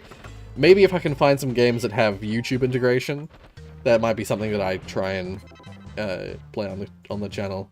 But unfortunately, I'm really poor, so I can't afford to buy any new games, so it's gonna have to be games I already own. Yeah. Oh, dear. So yeah, I thought I'd just mention that before you head it off. That's mostly the news that I was gonna mention in the stream. Oh, that's cool. That's cool though. Yeah. I of course, if you need anything, you can ask me for help, but you might want to because you're lazy. But just freaking do it. I was a bit of a help during game jams. That, girl. That's true. There you go. So, better talk to me and Digits as well. We could like make a group chat like talking about it because I think the three of us together like that are like compatible well. And like they just know streaming on his side of things, so maybe he can, you know, suggest things. Maybe. Yeah. Actually, I might try and I was actually thinking as well for just today's stream, but also for the 12-hour stream that I might try and because I think you sent me that thing that was like how you have your little characters on your screen, right? I believe you sent me the stream avatars. Yeah, the little figures that like run around on the stream. Yeah. I believe you sent me the for program. Twitch now. Is that Twitch only? Well, no, it has. I think say, it has I YouTube thought integration as well. I thought it was I actually thought it was to do with Discord, because isn't it for people in the voice chat? No, so how it works is it looks at your chat, like who's active, and it puts them there. Ah, okay. Oh, interesting. Huh. Apparently, according to Rocky, Rocky says it's Twitch, YouTube, and Facebook supported. I thought so. But yeah. So I'll have to look into that. I totally thought it was just a voice chat thing. So I thought it would just work like this the Discord symbol thing. It gets even better. It's Twitch, YouTube, DLive, no idea what that is. Facebook, Trovo, sort of know what that is, and Glimesh. What the hell's Glimesh? I don't know. Oh my god, never even heard of Glimesh. But I've heard of DLive. I've heard of that. I forget what Trovo, but not DLive or Glimesh. I'm not sure what company runs DLive, or if it's like I think it might be a completely independent streaming service. I just remember some people talking about DLive, but Glimesh. it's like, what the heck is that? The unfortunate thing about Stream Avatars is it is a paid program. Ah, I see. Well, I'll look into it and have a look and see what I think, but that might not happen. Oh yeah, and I don't know. Oh yeah, go on. Yeah, I don't know what the like YouTube side integration is, but I know there's like some cool little things like so we were able to spawn in a boss battle. Right. And so like the people who joined in on the boss battle could choose what attack they did. Ah, yeah. By typing in the command into the chat. Interesting. I was gonna say, I have seen people with like boss battles like on their stream, but it's just like a bar that somehow there's some like HP that like a boss has on like a bar on their stream.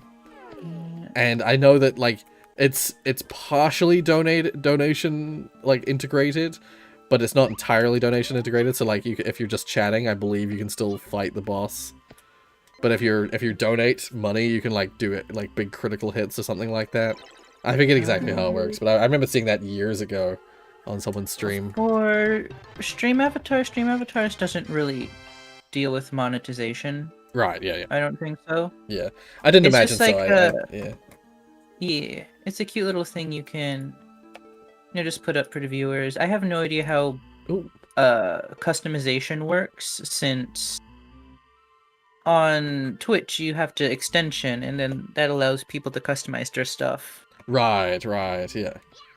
Yeah, I'm not sure. I imagine it probably will work similarly on YouTube, but I honestly have no idea because I've never used. The only time I've ever used anything like that is on there was a game that we played that you could, I think it was a Jackbox game or something. Oh no, it was like it was Gartic.io. I think it was one of those like online games that lots of people can play, and it was set up so that people in the chat could chat the answers to something, and it would like read the chat, but it was a bit buggy, it was a bit messy, but it was able to fully function via the YouTube chat. I do remember that. Oh boy, I'm starting to see that the stream avatars customization can actually get like really in depth. Oh. Oh, okay. Thank you, Rocky. Rocky says that Stream Avatars has their own website for use with the extension. Nice. Right. Okay, so let's see. Mini games: boss battle, basketball, That's- battle royale, duel, That's jump catch star. lads, I will be on my way now. Okay, yeah. Sorry. See you, Tiana. Have a good night. Thank you guys. Have good sleep. And do let me know what you will later come up with. Do let me know. You better not cut me out. No. I'll involve everyone. That's Thank why you. that's why I wanted to delay it. I didn't want to do it suddenly, just like throw it out there so suddenly this weekend. Right. No, I wanted it, some I get time it. to let people know and get prepared and Yeah. I look forward to get it. involved. Yeah, I'm a little nervous, but I'm also looking forward to it. See, I thought about doing some like one of those subathon type things. I mean, charity stream, yeah, that has also crossed my mind. But with the subathon and with the charity stream, honestly, I've often thought that like my channel isn't quite at the size that would make sense to do that. Right. Yeah, not yet, at least. But totally, if I get to the size where I think that that like my channel has enough people that I could make a significant difference, donate a significant amount of money for charity, I would definitely be doing charity streams in the future. Yeah. Good. Well, you guys take care over here, and it was nice chatting even for a bit. Yeah. Yeah. Good to have you there. And yeah, it's nice to see you streaming, Rory. And that highlight of Oh yeah. Power Wash, thank you. Was surprising but nice. It was a nice surprise. It was honestly not. It was a bit spur of the moment, but because I was just like, I want to post something, and I suddenly was like, that's right. I've been meaning to do that for a while, and I was like, what ones could I do? And Power Wash Simulator just happened to be like the perfect. It's like perfect one. It had like a full half hour of clips. No, So, yeah. Anyway, It was cool. Anyway, Take I'll stop care. keeping you here. Bye. Please. We know the other streams. Please. All right. Take care. Yeah. Have a good sleep. See Bye. ya. Thank you. Bye. Yeah. Yeah, no, that highlight, it was like, it's one of those things where it's like, I'd remembered that I'd wanted to do that for a while, but then I was like, what game could I do highlights for? And I briefly collected a few clips from other games and like, checked it out and like, had a look around, and then I realized that, like, a couple of them only had like, a couple minutes worth of clips, and then others, like, they had clips, but like the clips just for one reason or another, it just didn't like it just didn't really make sense in my head. And then I saw Power Wash Simulator and I started watching the clips and I was like, yeah, this will work. This will be good. So yeah. And it was honestly, I thought it was only going to be about 15 minutes because I collected a bunch of clips from one of my folders, and then I discovered the rest of the clips because there was a bit of a gap in the series in the middle, somewhere near the middle.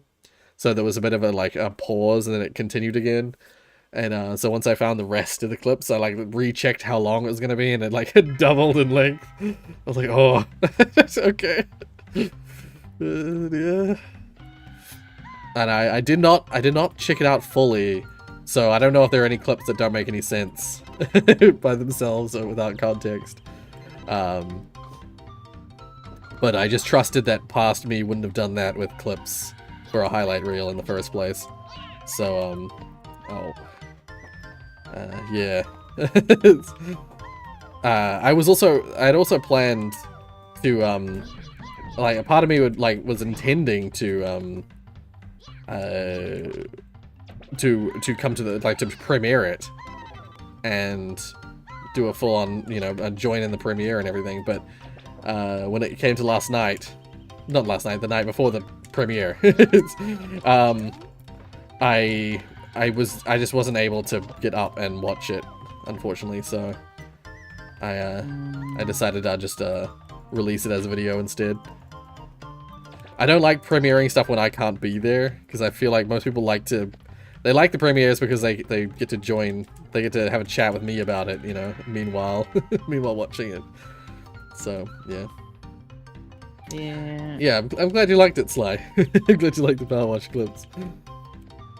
I haven't done a highlight reel in so long. It was fun. Because they don't require too much effort to edit, you know. They're not a huge editing undertaking. Because yeah, most of the editing was done in the initial video. And so the actual highlight reel itself is nice and relatively simple. I think this is the last time you find Yan. Oh no, there's one more in the mansion. That's right. Normally I don't bother to find Yan as I go through the game. I just do all the Yan stuff right at the end of the game.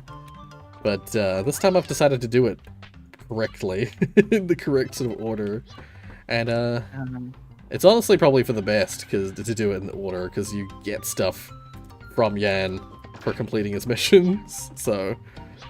Stuff that's like not really that valuable until well, it's not that not that valuable when you're in the late game. It's more valuable when you're early game and still trying to survive. Okay, I need to get to the end of the jungle. That's right. Oh, I actually hate being in this taboo state. You run way too fast and you can't slow down. No. Oh. I always like overshoot when I'm trying to like run around.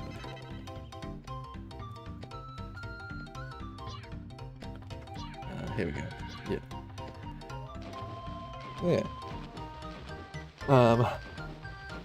The highlight reel for Power Wash Simulator was really good. If you can make more compilations like that, really entertaining. Yeah. That is I totally plan to do that. I want to make, because I've done highlight reels for stuff. For months and months on the channel, I did highlight reels of different games, and but of course they were all just like monthly based. So you know, it's like on a month-by-month basis I was releasing those highlight reels, and I've always thought like, oh, I could do once I finish a game, you know, I could do a highlight reel of that game, of just all the clips from the highlight reels. The monthly highlight reels, but in like just of that game, you know, just to see what the moments of that specific game were interesting. And I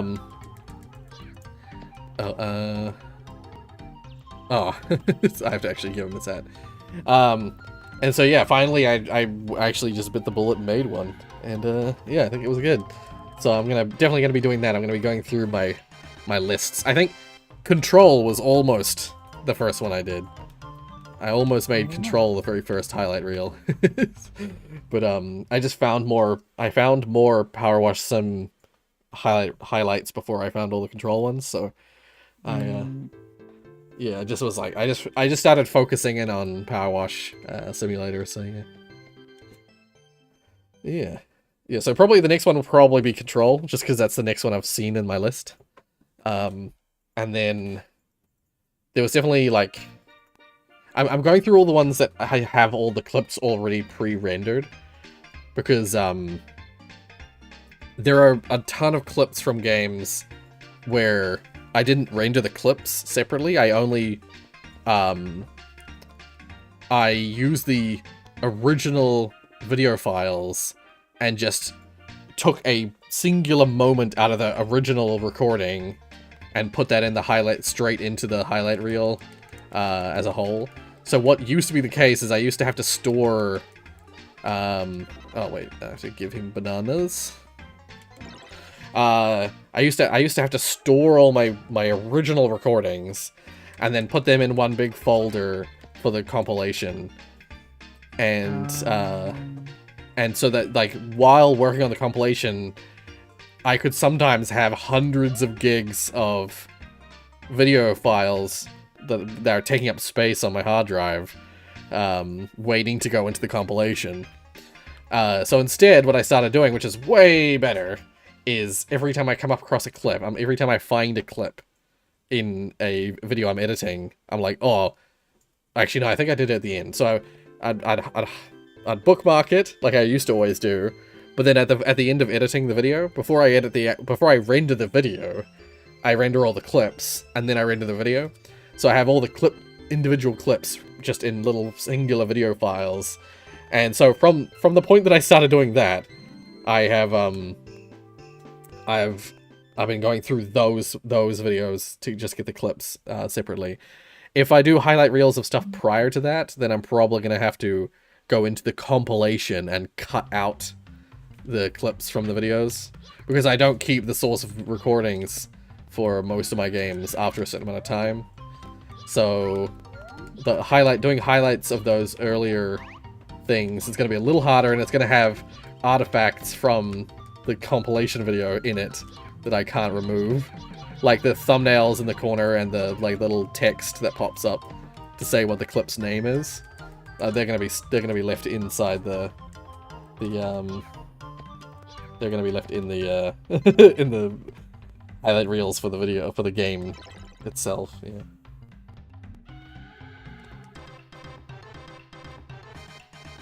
See, that's also the difference with the highlight reels for the games versus the highlight reels for the months, is that the month highlight reels, I always used to have the little name underneath the clip. Every clip had a little name attached to it. And doing that and doing the little thumbnails in the corner made it take hours to do those highlight reels. Just because it was just fiddly work in the editor. Just adding in little details, like making the starburst thing appear and disappear all the time. It just made it take so much longer. So doing it this way, where I just like get all the clips from the highlight reels and then like dump them into an edit, and then putting like an intro outro kind of thing on that. It's so much faster to edit. So yeah, I'm definitely doing more of those. But then once I get to the point where I'm going back to before I did that system, I'm gonna be having to oh damn, I didn't squeeze all the rock these rock thingies. Damn it. I'm gonna have to go back and find them. Unless I just skipped one back here. No, I didn't. Okay. I must have missed one somewhere. Normally, if you get all these squeeze rocks, these things, if you squeeze them all, this is the up to this point, this is the very last one you have to squeeze. And when you squeeze it, the tree like lights up, because what you're doing when you squeeze them is you're apparently depositing nutrients into the soil that normally gets stored inside the rock.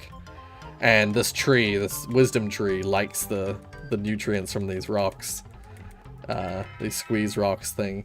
The pump rocks, that's what they're called. Yeah. Once you squeeze all of them in the whole game, it like lights up and it produces a fruit. Oh no, it already produced a fruit. It lights up and that's right, it tells you stuff. It starts telling you stuff about the gold items, which are like special items. And when I played it on the channel, that was the very last squeeze rock, that last one there. Because I'm not really paying attention, I've missed somewhere. Yeah. Sorry, were you gonna say something? Oh, no. I thought I heard you going like starting something and I interrupted. Sorry.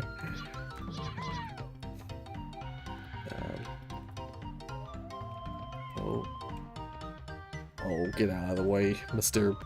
Okay, I'm gonna just fly.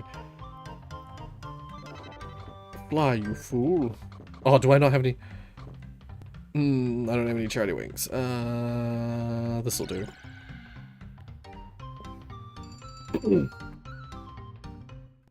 Yeah. Twitch is a lot better extension-wise. YouTube is annoying that way. Yeah, that's true.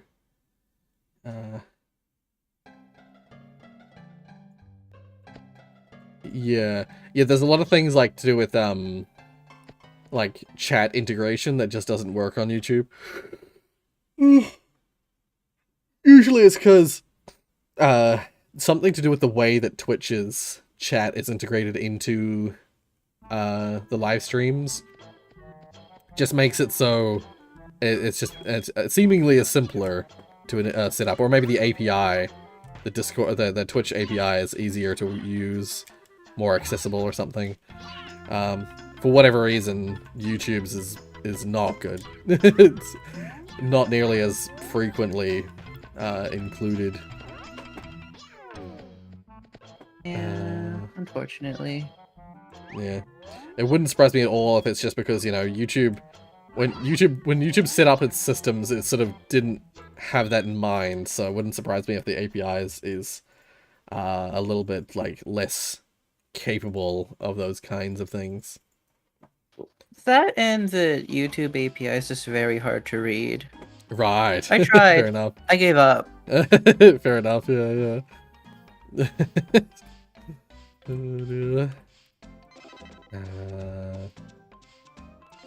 Okay. Yeah, I should be able to get, just to once again sidetrack, I should be able to get Baron in a second. So Baron is really good for because Baron is like infinite fast travel. So I always like to get Baron as soon as I can. Baron is like Dumbo, where he's got giant ears, and his big giant floppy ears help him to fly.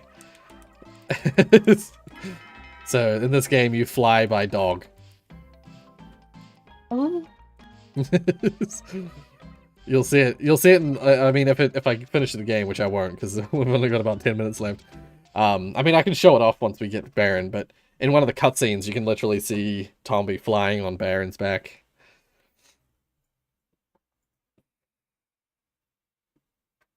But I can show it off in game.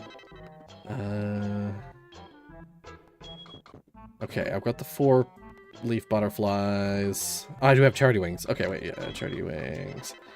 I need the seaweed. Oh, did I get the mission to get the seaweed? I don't think I did I? No, I don't. Evidence.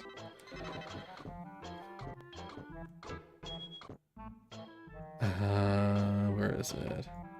No, I didn't get the mission. Damn it! I have to get back in. That's sometimes annoying with Tombi, is that often when you talk to someone and you get a mission for them, and then you finish the mission, you can just like leave. It won't start if there's like another mission attached to that mission. It won't like start the mission again. It won't start the next mission unless you talk to them. Oh, actually no, I do have the mission. I just didn't. It's just not, it doesn't show up where I thought it would show up. True, Rocky, that is true as well. I know YouTube does. YouTube is frequently concerned with, like, security-related things, so I know YouTube does frequently hold back on allowing you access to certain things in the API to try and reduce security risks, but usually they're a little bit too strong on their restrictions. But I mean, I get it. It's a huge platform, and they don't want to put stuff in the API that could endanger their system. But it just leads to YouTube being excluded from certain fun, certain things.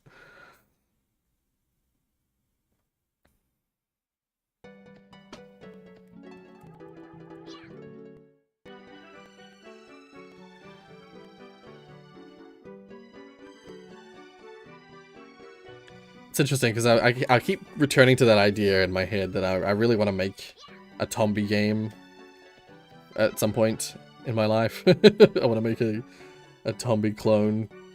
But then I also remember or realize that I'm like, half the reason I like these games is for the nostalgia of this kind of game. Like there's actually a game that's on Steam. You can download a demo for this game on Steam. That's essentially a Klonoa / Tombi throwback game called Double Shake. I played it on the channel actually. I think I played it in a stream. Yeah, I played it in a stream, and it's very. I mean, the Klonoa and Tombi are pretty similar games.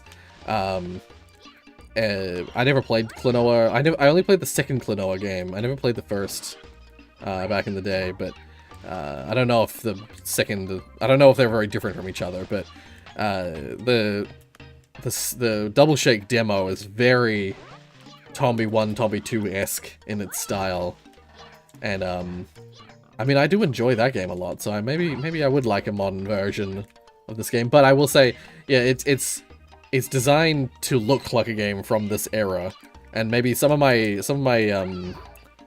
my love for these games is the visual style, the simplicity of the visual style, and like the music being like quite simple. There's a lot of little details to do with these games that I do often wonder if that's what I'm actually liking.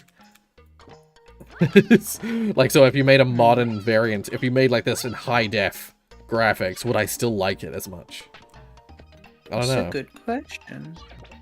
Yeah, because like I liked part of the reason I like the game is the style, is the look, the feel, the qualities. Because like sometimes I look at footage that looks like it's from like the 90s, and I get like the same kind of nostalgia feel for it, even if it's not literally from the 90s. Yeah. Just seeing stuff from that era makes me feel good, because that's like the era I grew up in, you know. So I do sometimes wonder if that's what all the that's all I'm really looking for. Yeah.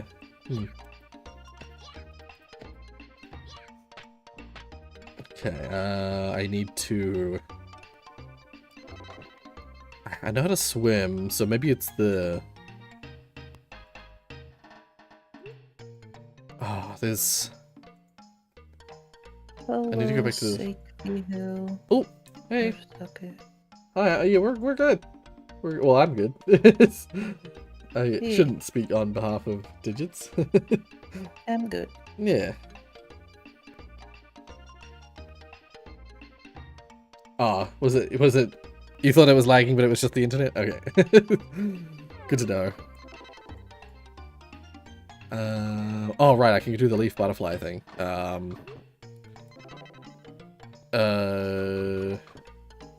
Wait, firstly, I'm gonna go back to the dwarf village.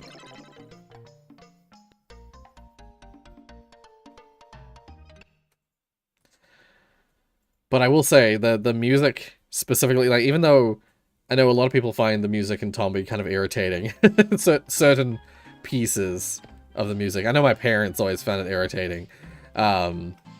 But some of the music from this game also, just like, I'm so nostalgic for it. It's just, it has such a strong place in my heart. Well, yeah, it's part of it is the nostalgia, but even when I was playing it like back in the day, and my parents hated it back then, I liked it back then. That's why. Because you like it, you play it so much, and it's like slowly. Oh no, 100%. It was part of the reason my parents hated the music in this game is because my brother and I played this game a bunch of times, so they had to hear the music on repeat for extended periods of time. Where was I? Oh, right, yeah. So now we get to see, I've got Baron. So Baron's little puppy runs out, and he just flies. He extends his ears, and he's magically flies. He's a magic puppy.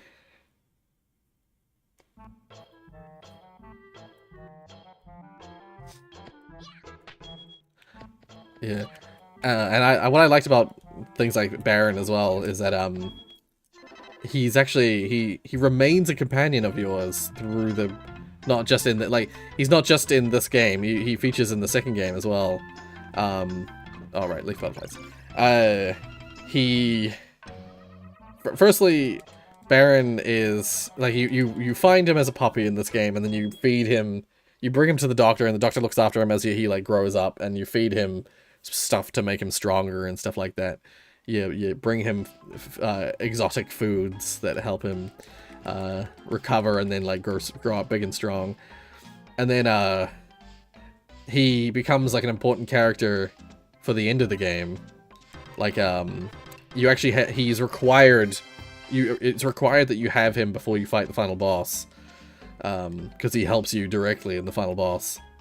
And then in the second game, you find him midway through the game. He's been trapped by one of the evil pigs. So once you get a certain item, you can like free him. And once again, he's just straight up your like companion through the rest of the game. And yeah, I don't know why. I liked the fact that they included stuff from the first game and the second game. They like included characters and events and stuff like that. There's a lot of games back in the day, like the second game would basically just not even refer to the first game. Like the first game almost didn't even happen. You have to earn all your stuff again. Admittedly, you do have to earn all your weapons again and stuff like that. But like there's stuff that happens in the second game that is like related to the first game's events and stuff like that. And so yeah, I like that. I like that in games. What kind of jobs are you scouting for right now? Yeah. At the moment, I'm looking for like it's programming jobs, but I was very much specifically looking for game development jobs.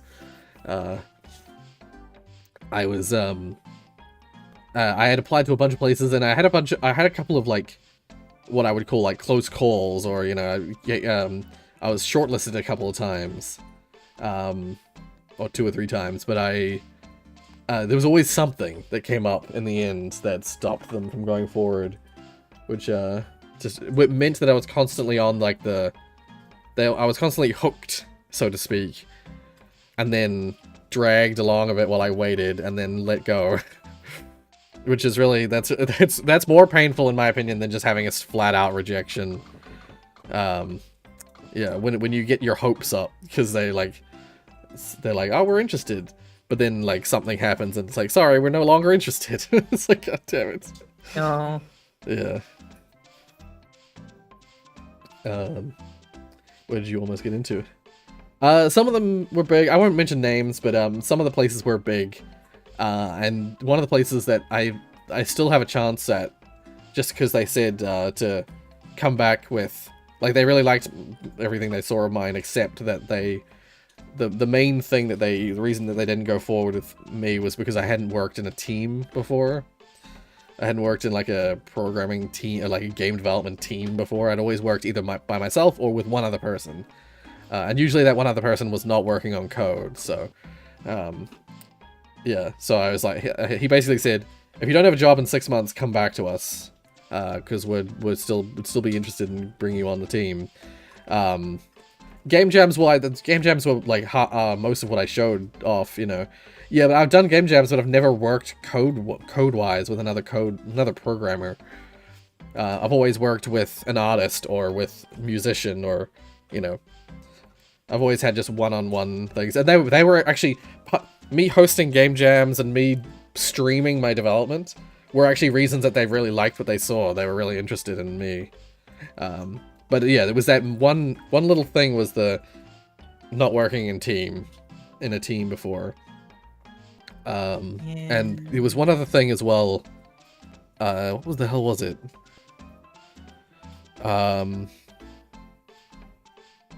Oh crap, I can't even remember what. There was one other thing which was like a bit of a concern, but it wasn't as important as the working in a team.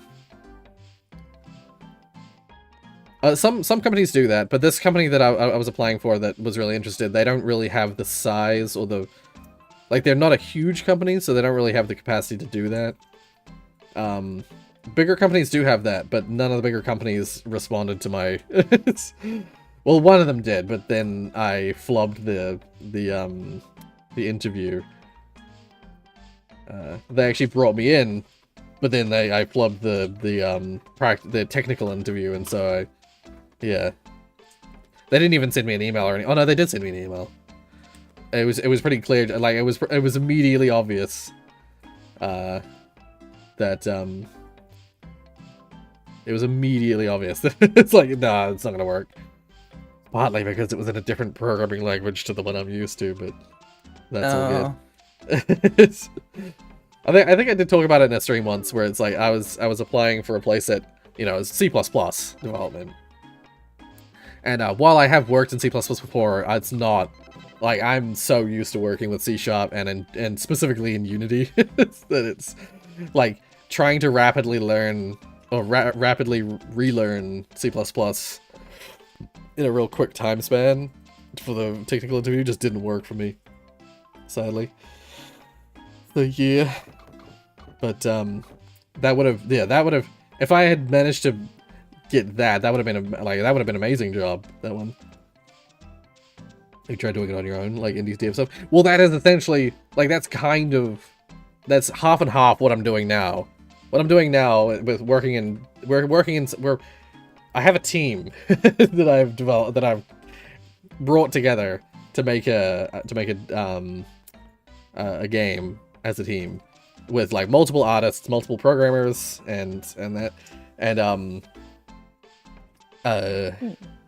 the hope is that firstly it'll be proof of me working in a team that I'm capable of it, but also if this works out, like if we make a game and it's successful and it sells, you know, goes on Steam and sells, then that is like I might not have to go to that job. I might be able to just start doing more and more indie stuff.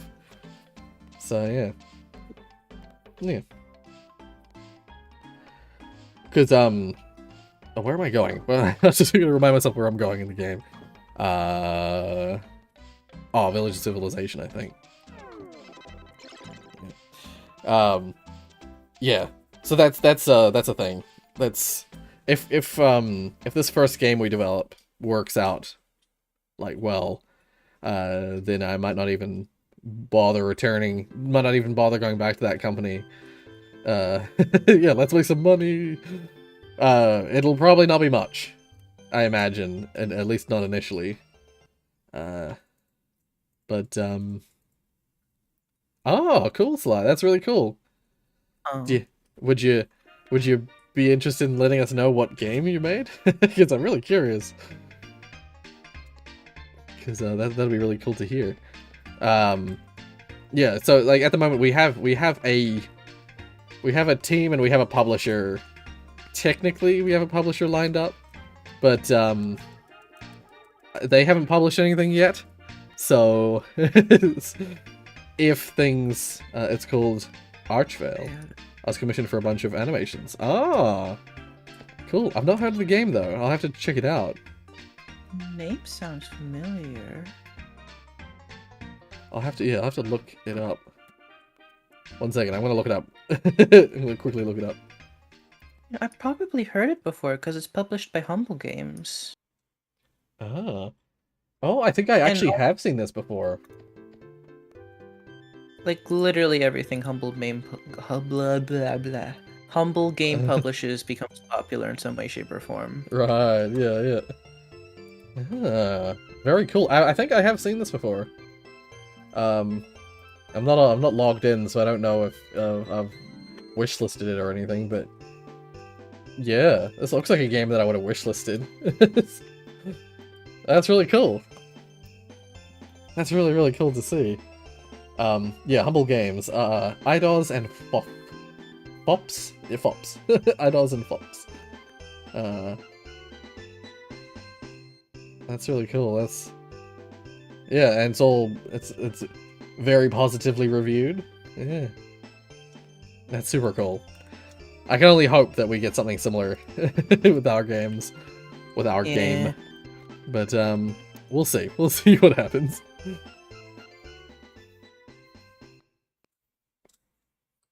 It's a great experience. Started to get really interested into that indie space. Right? Yeah.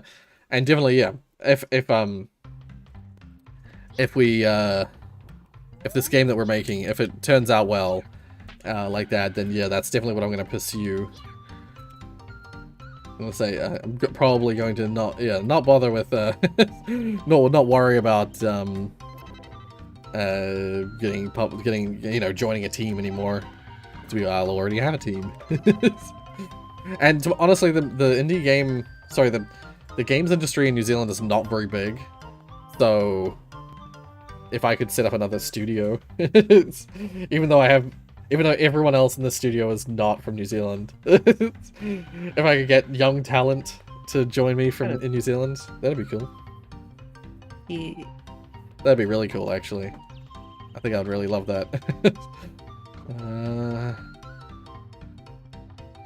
Just trying to remember, where do I go from here?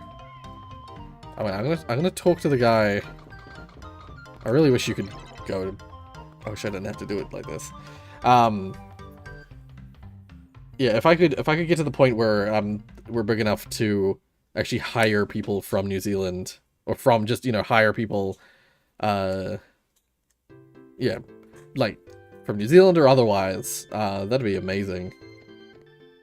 That would blow my mind.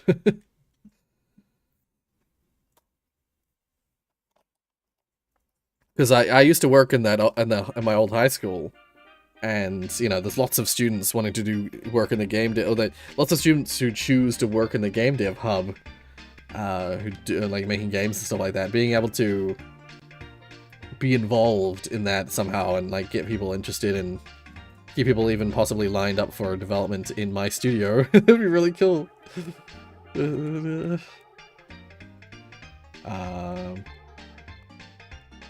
You should get to see yourself. Ah.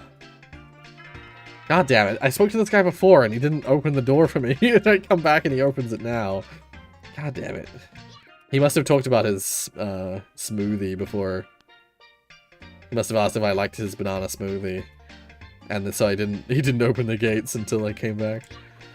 Very annoying. Smoothies are very important. it's because like the mission for him is firstly he loses his hat, so you have to find his hat, and Charles the monkey has his hat, and then once you you speak to Charles, he gives you his hat, gives you the miner's hat, and then you go back to him and you give it to him, and he's like says something about, oh, if you bring me some. Thanks for bringing me your hat. If you find some bananas for me, I can make you an amazing banana smoothie. And meanwhile, Charles is like, I could teach you how to swim, but I'm really thirsty. And so so you find some bananas and you bring them to the miner, and he's like, I'll make that smoothie for you. He makes the smoothie, gives it to you, and then you go and give it to Charles the monkey, and he teaches you how to swim. And so when you go back to the miner, he's like, oh, did you like my banana smoothie? He didn't even have it. He didn't even drink it. He just gave it to a monkey. But it was a worthy trade. Beautiful. Yeah, and only after he talks about that does he mention the fact that he can open the gates for you to the rest of the village. Also, I'm realizing that it is 4 hours. It's been 4 hours now. Yeah, I was about to poke you. I'm like, yeah, I should probably poke you. Yeah. I should wrap it up. Even though I know I'm going to want to keep playing. But I should. We're not doing the 12-hour stream yet. So yeah. Anyways, we have to advertise it properly. Yes. So during this week, I'll put out some messages and stuff in all the places, and I will get that sorted out and prepare for that, and hopefully they'll go successfully next week. Yeah. Yeah. If not next week, then like the week after. I'm gonna do it as soon as I can. But I do have to make sure that everything's prepped and ready. So yeah. Well, yeah, thank you for joining me, Digits. I really appreciate that. And yeah. I'll see you again tomorrow, I suppose. I was about to say I'll see you later, but it's like it's tomorrow. Yeah. We'll have a proper non-cryptic chat about the game stuff. It's finally some easy language tasks. Yeah, don't have to dance around on the subject. The thing when you know the one with the that one. Yeah, and I that talked one. about it like the other day. Yeah, you know, and on the midnight. It was early morning eve. yeah. And it's like, the thing, you know what I'm talking about, the thing. You know what I mean? Right? Well, yeah. Yeah, thank you so much for joining me again, and I'll talk to you tomorrow. I'll see you tomorrow. Bye. Bye.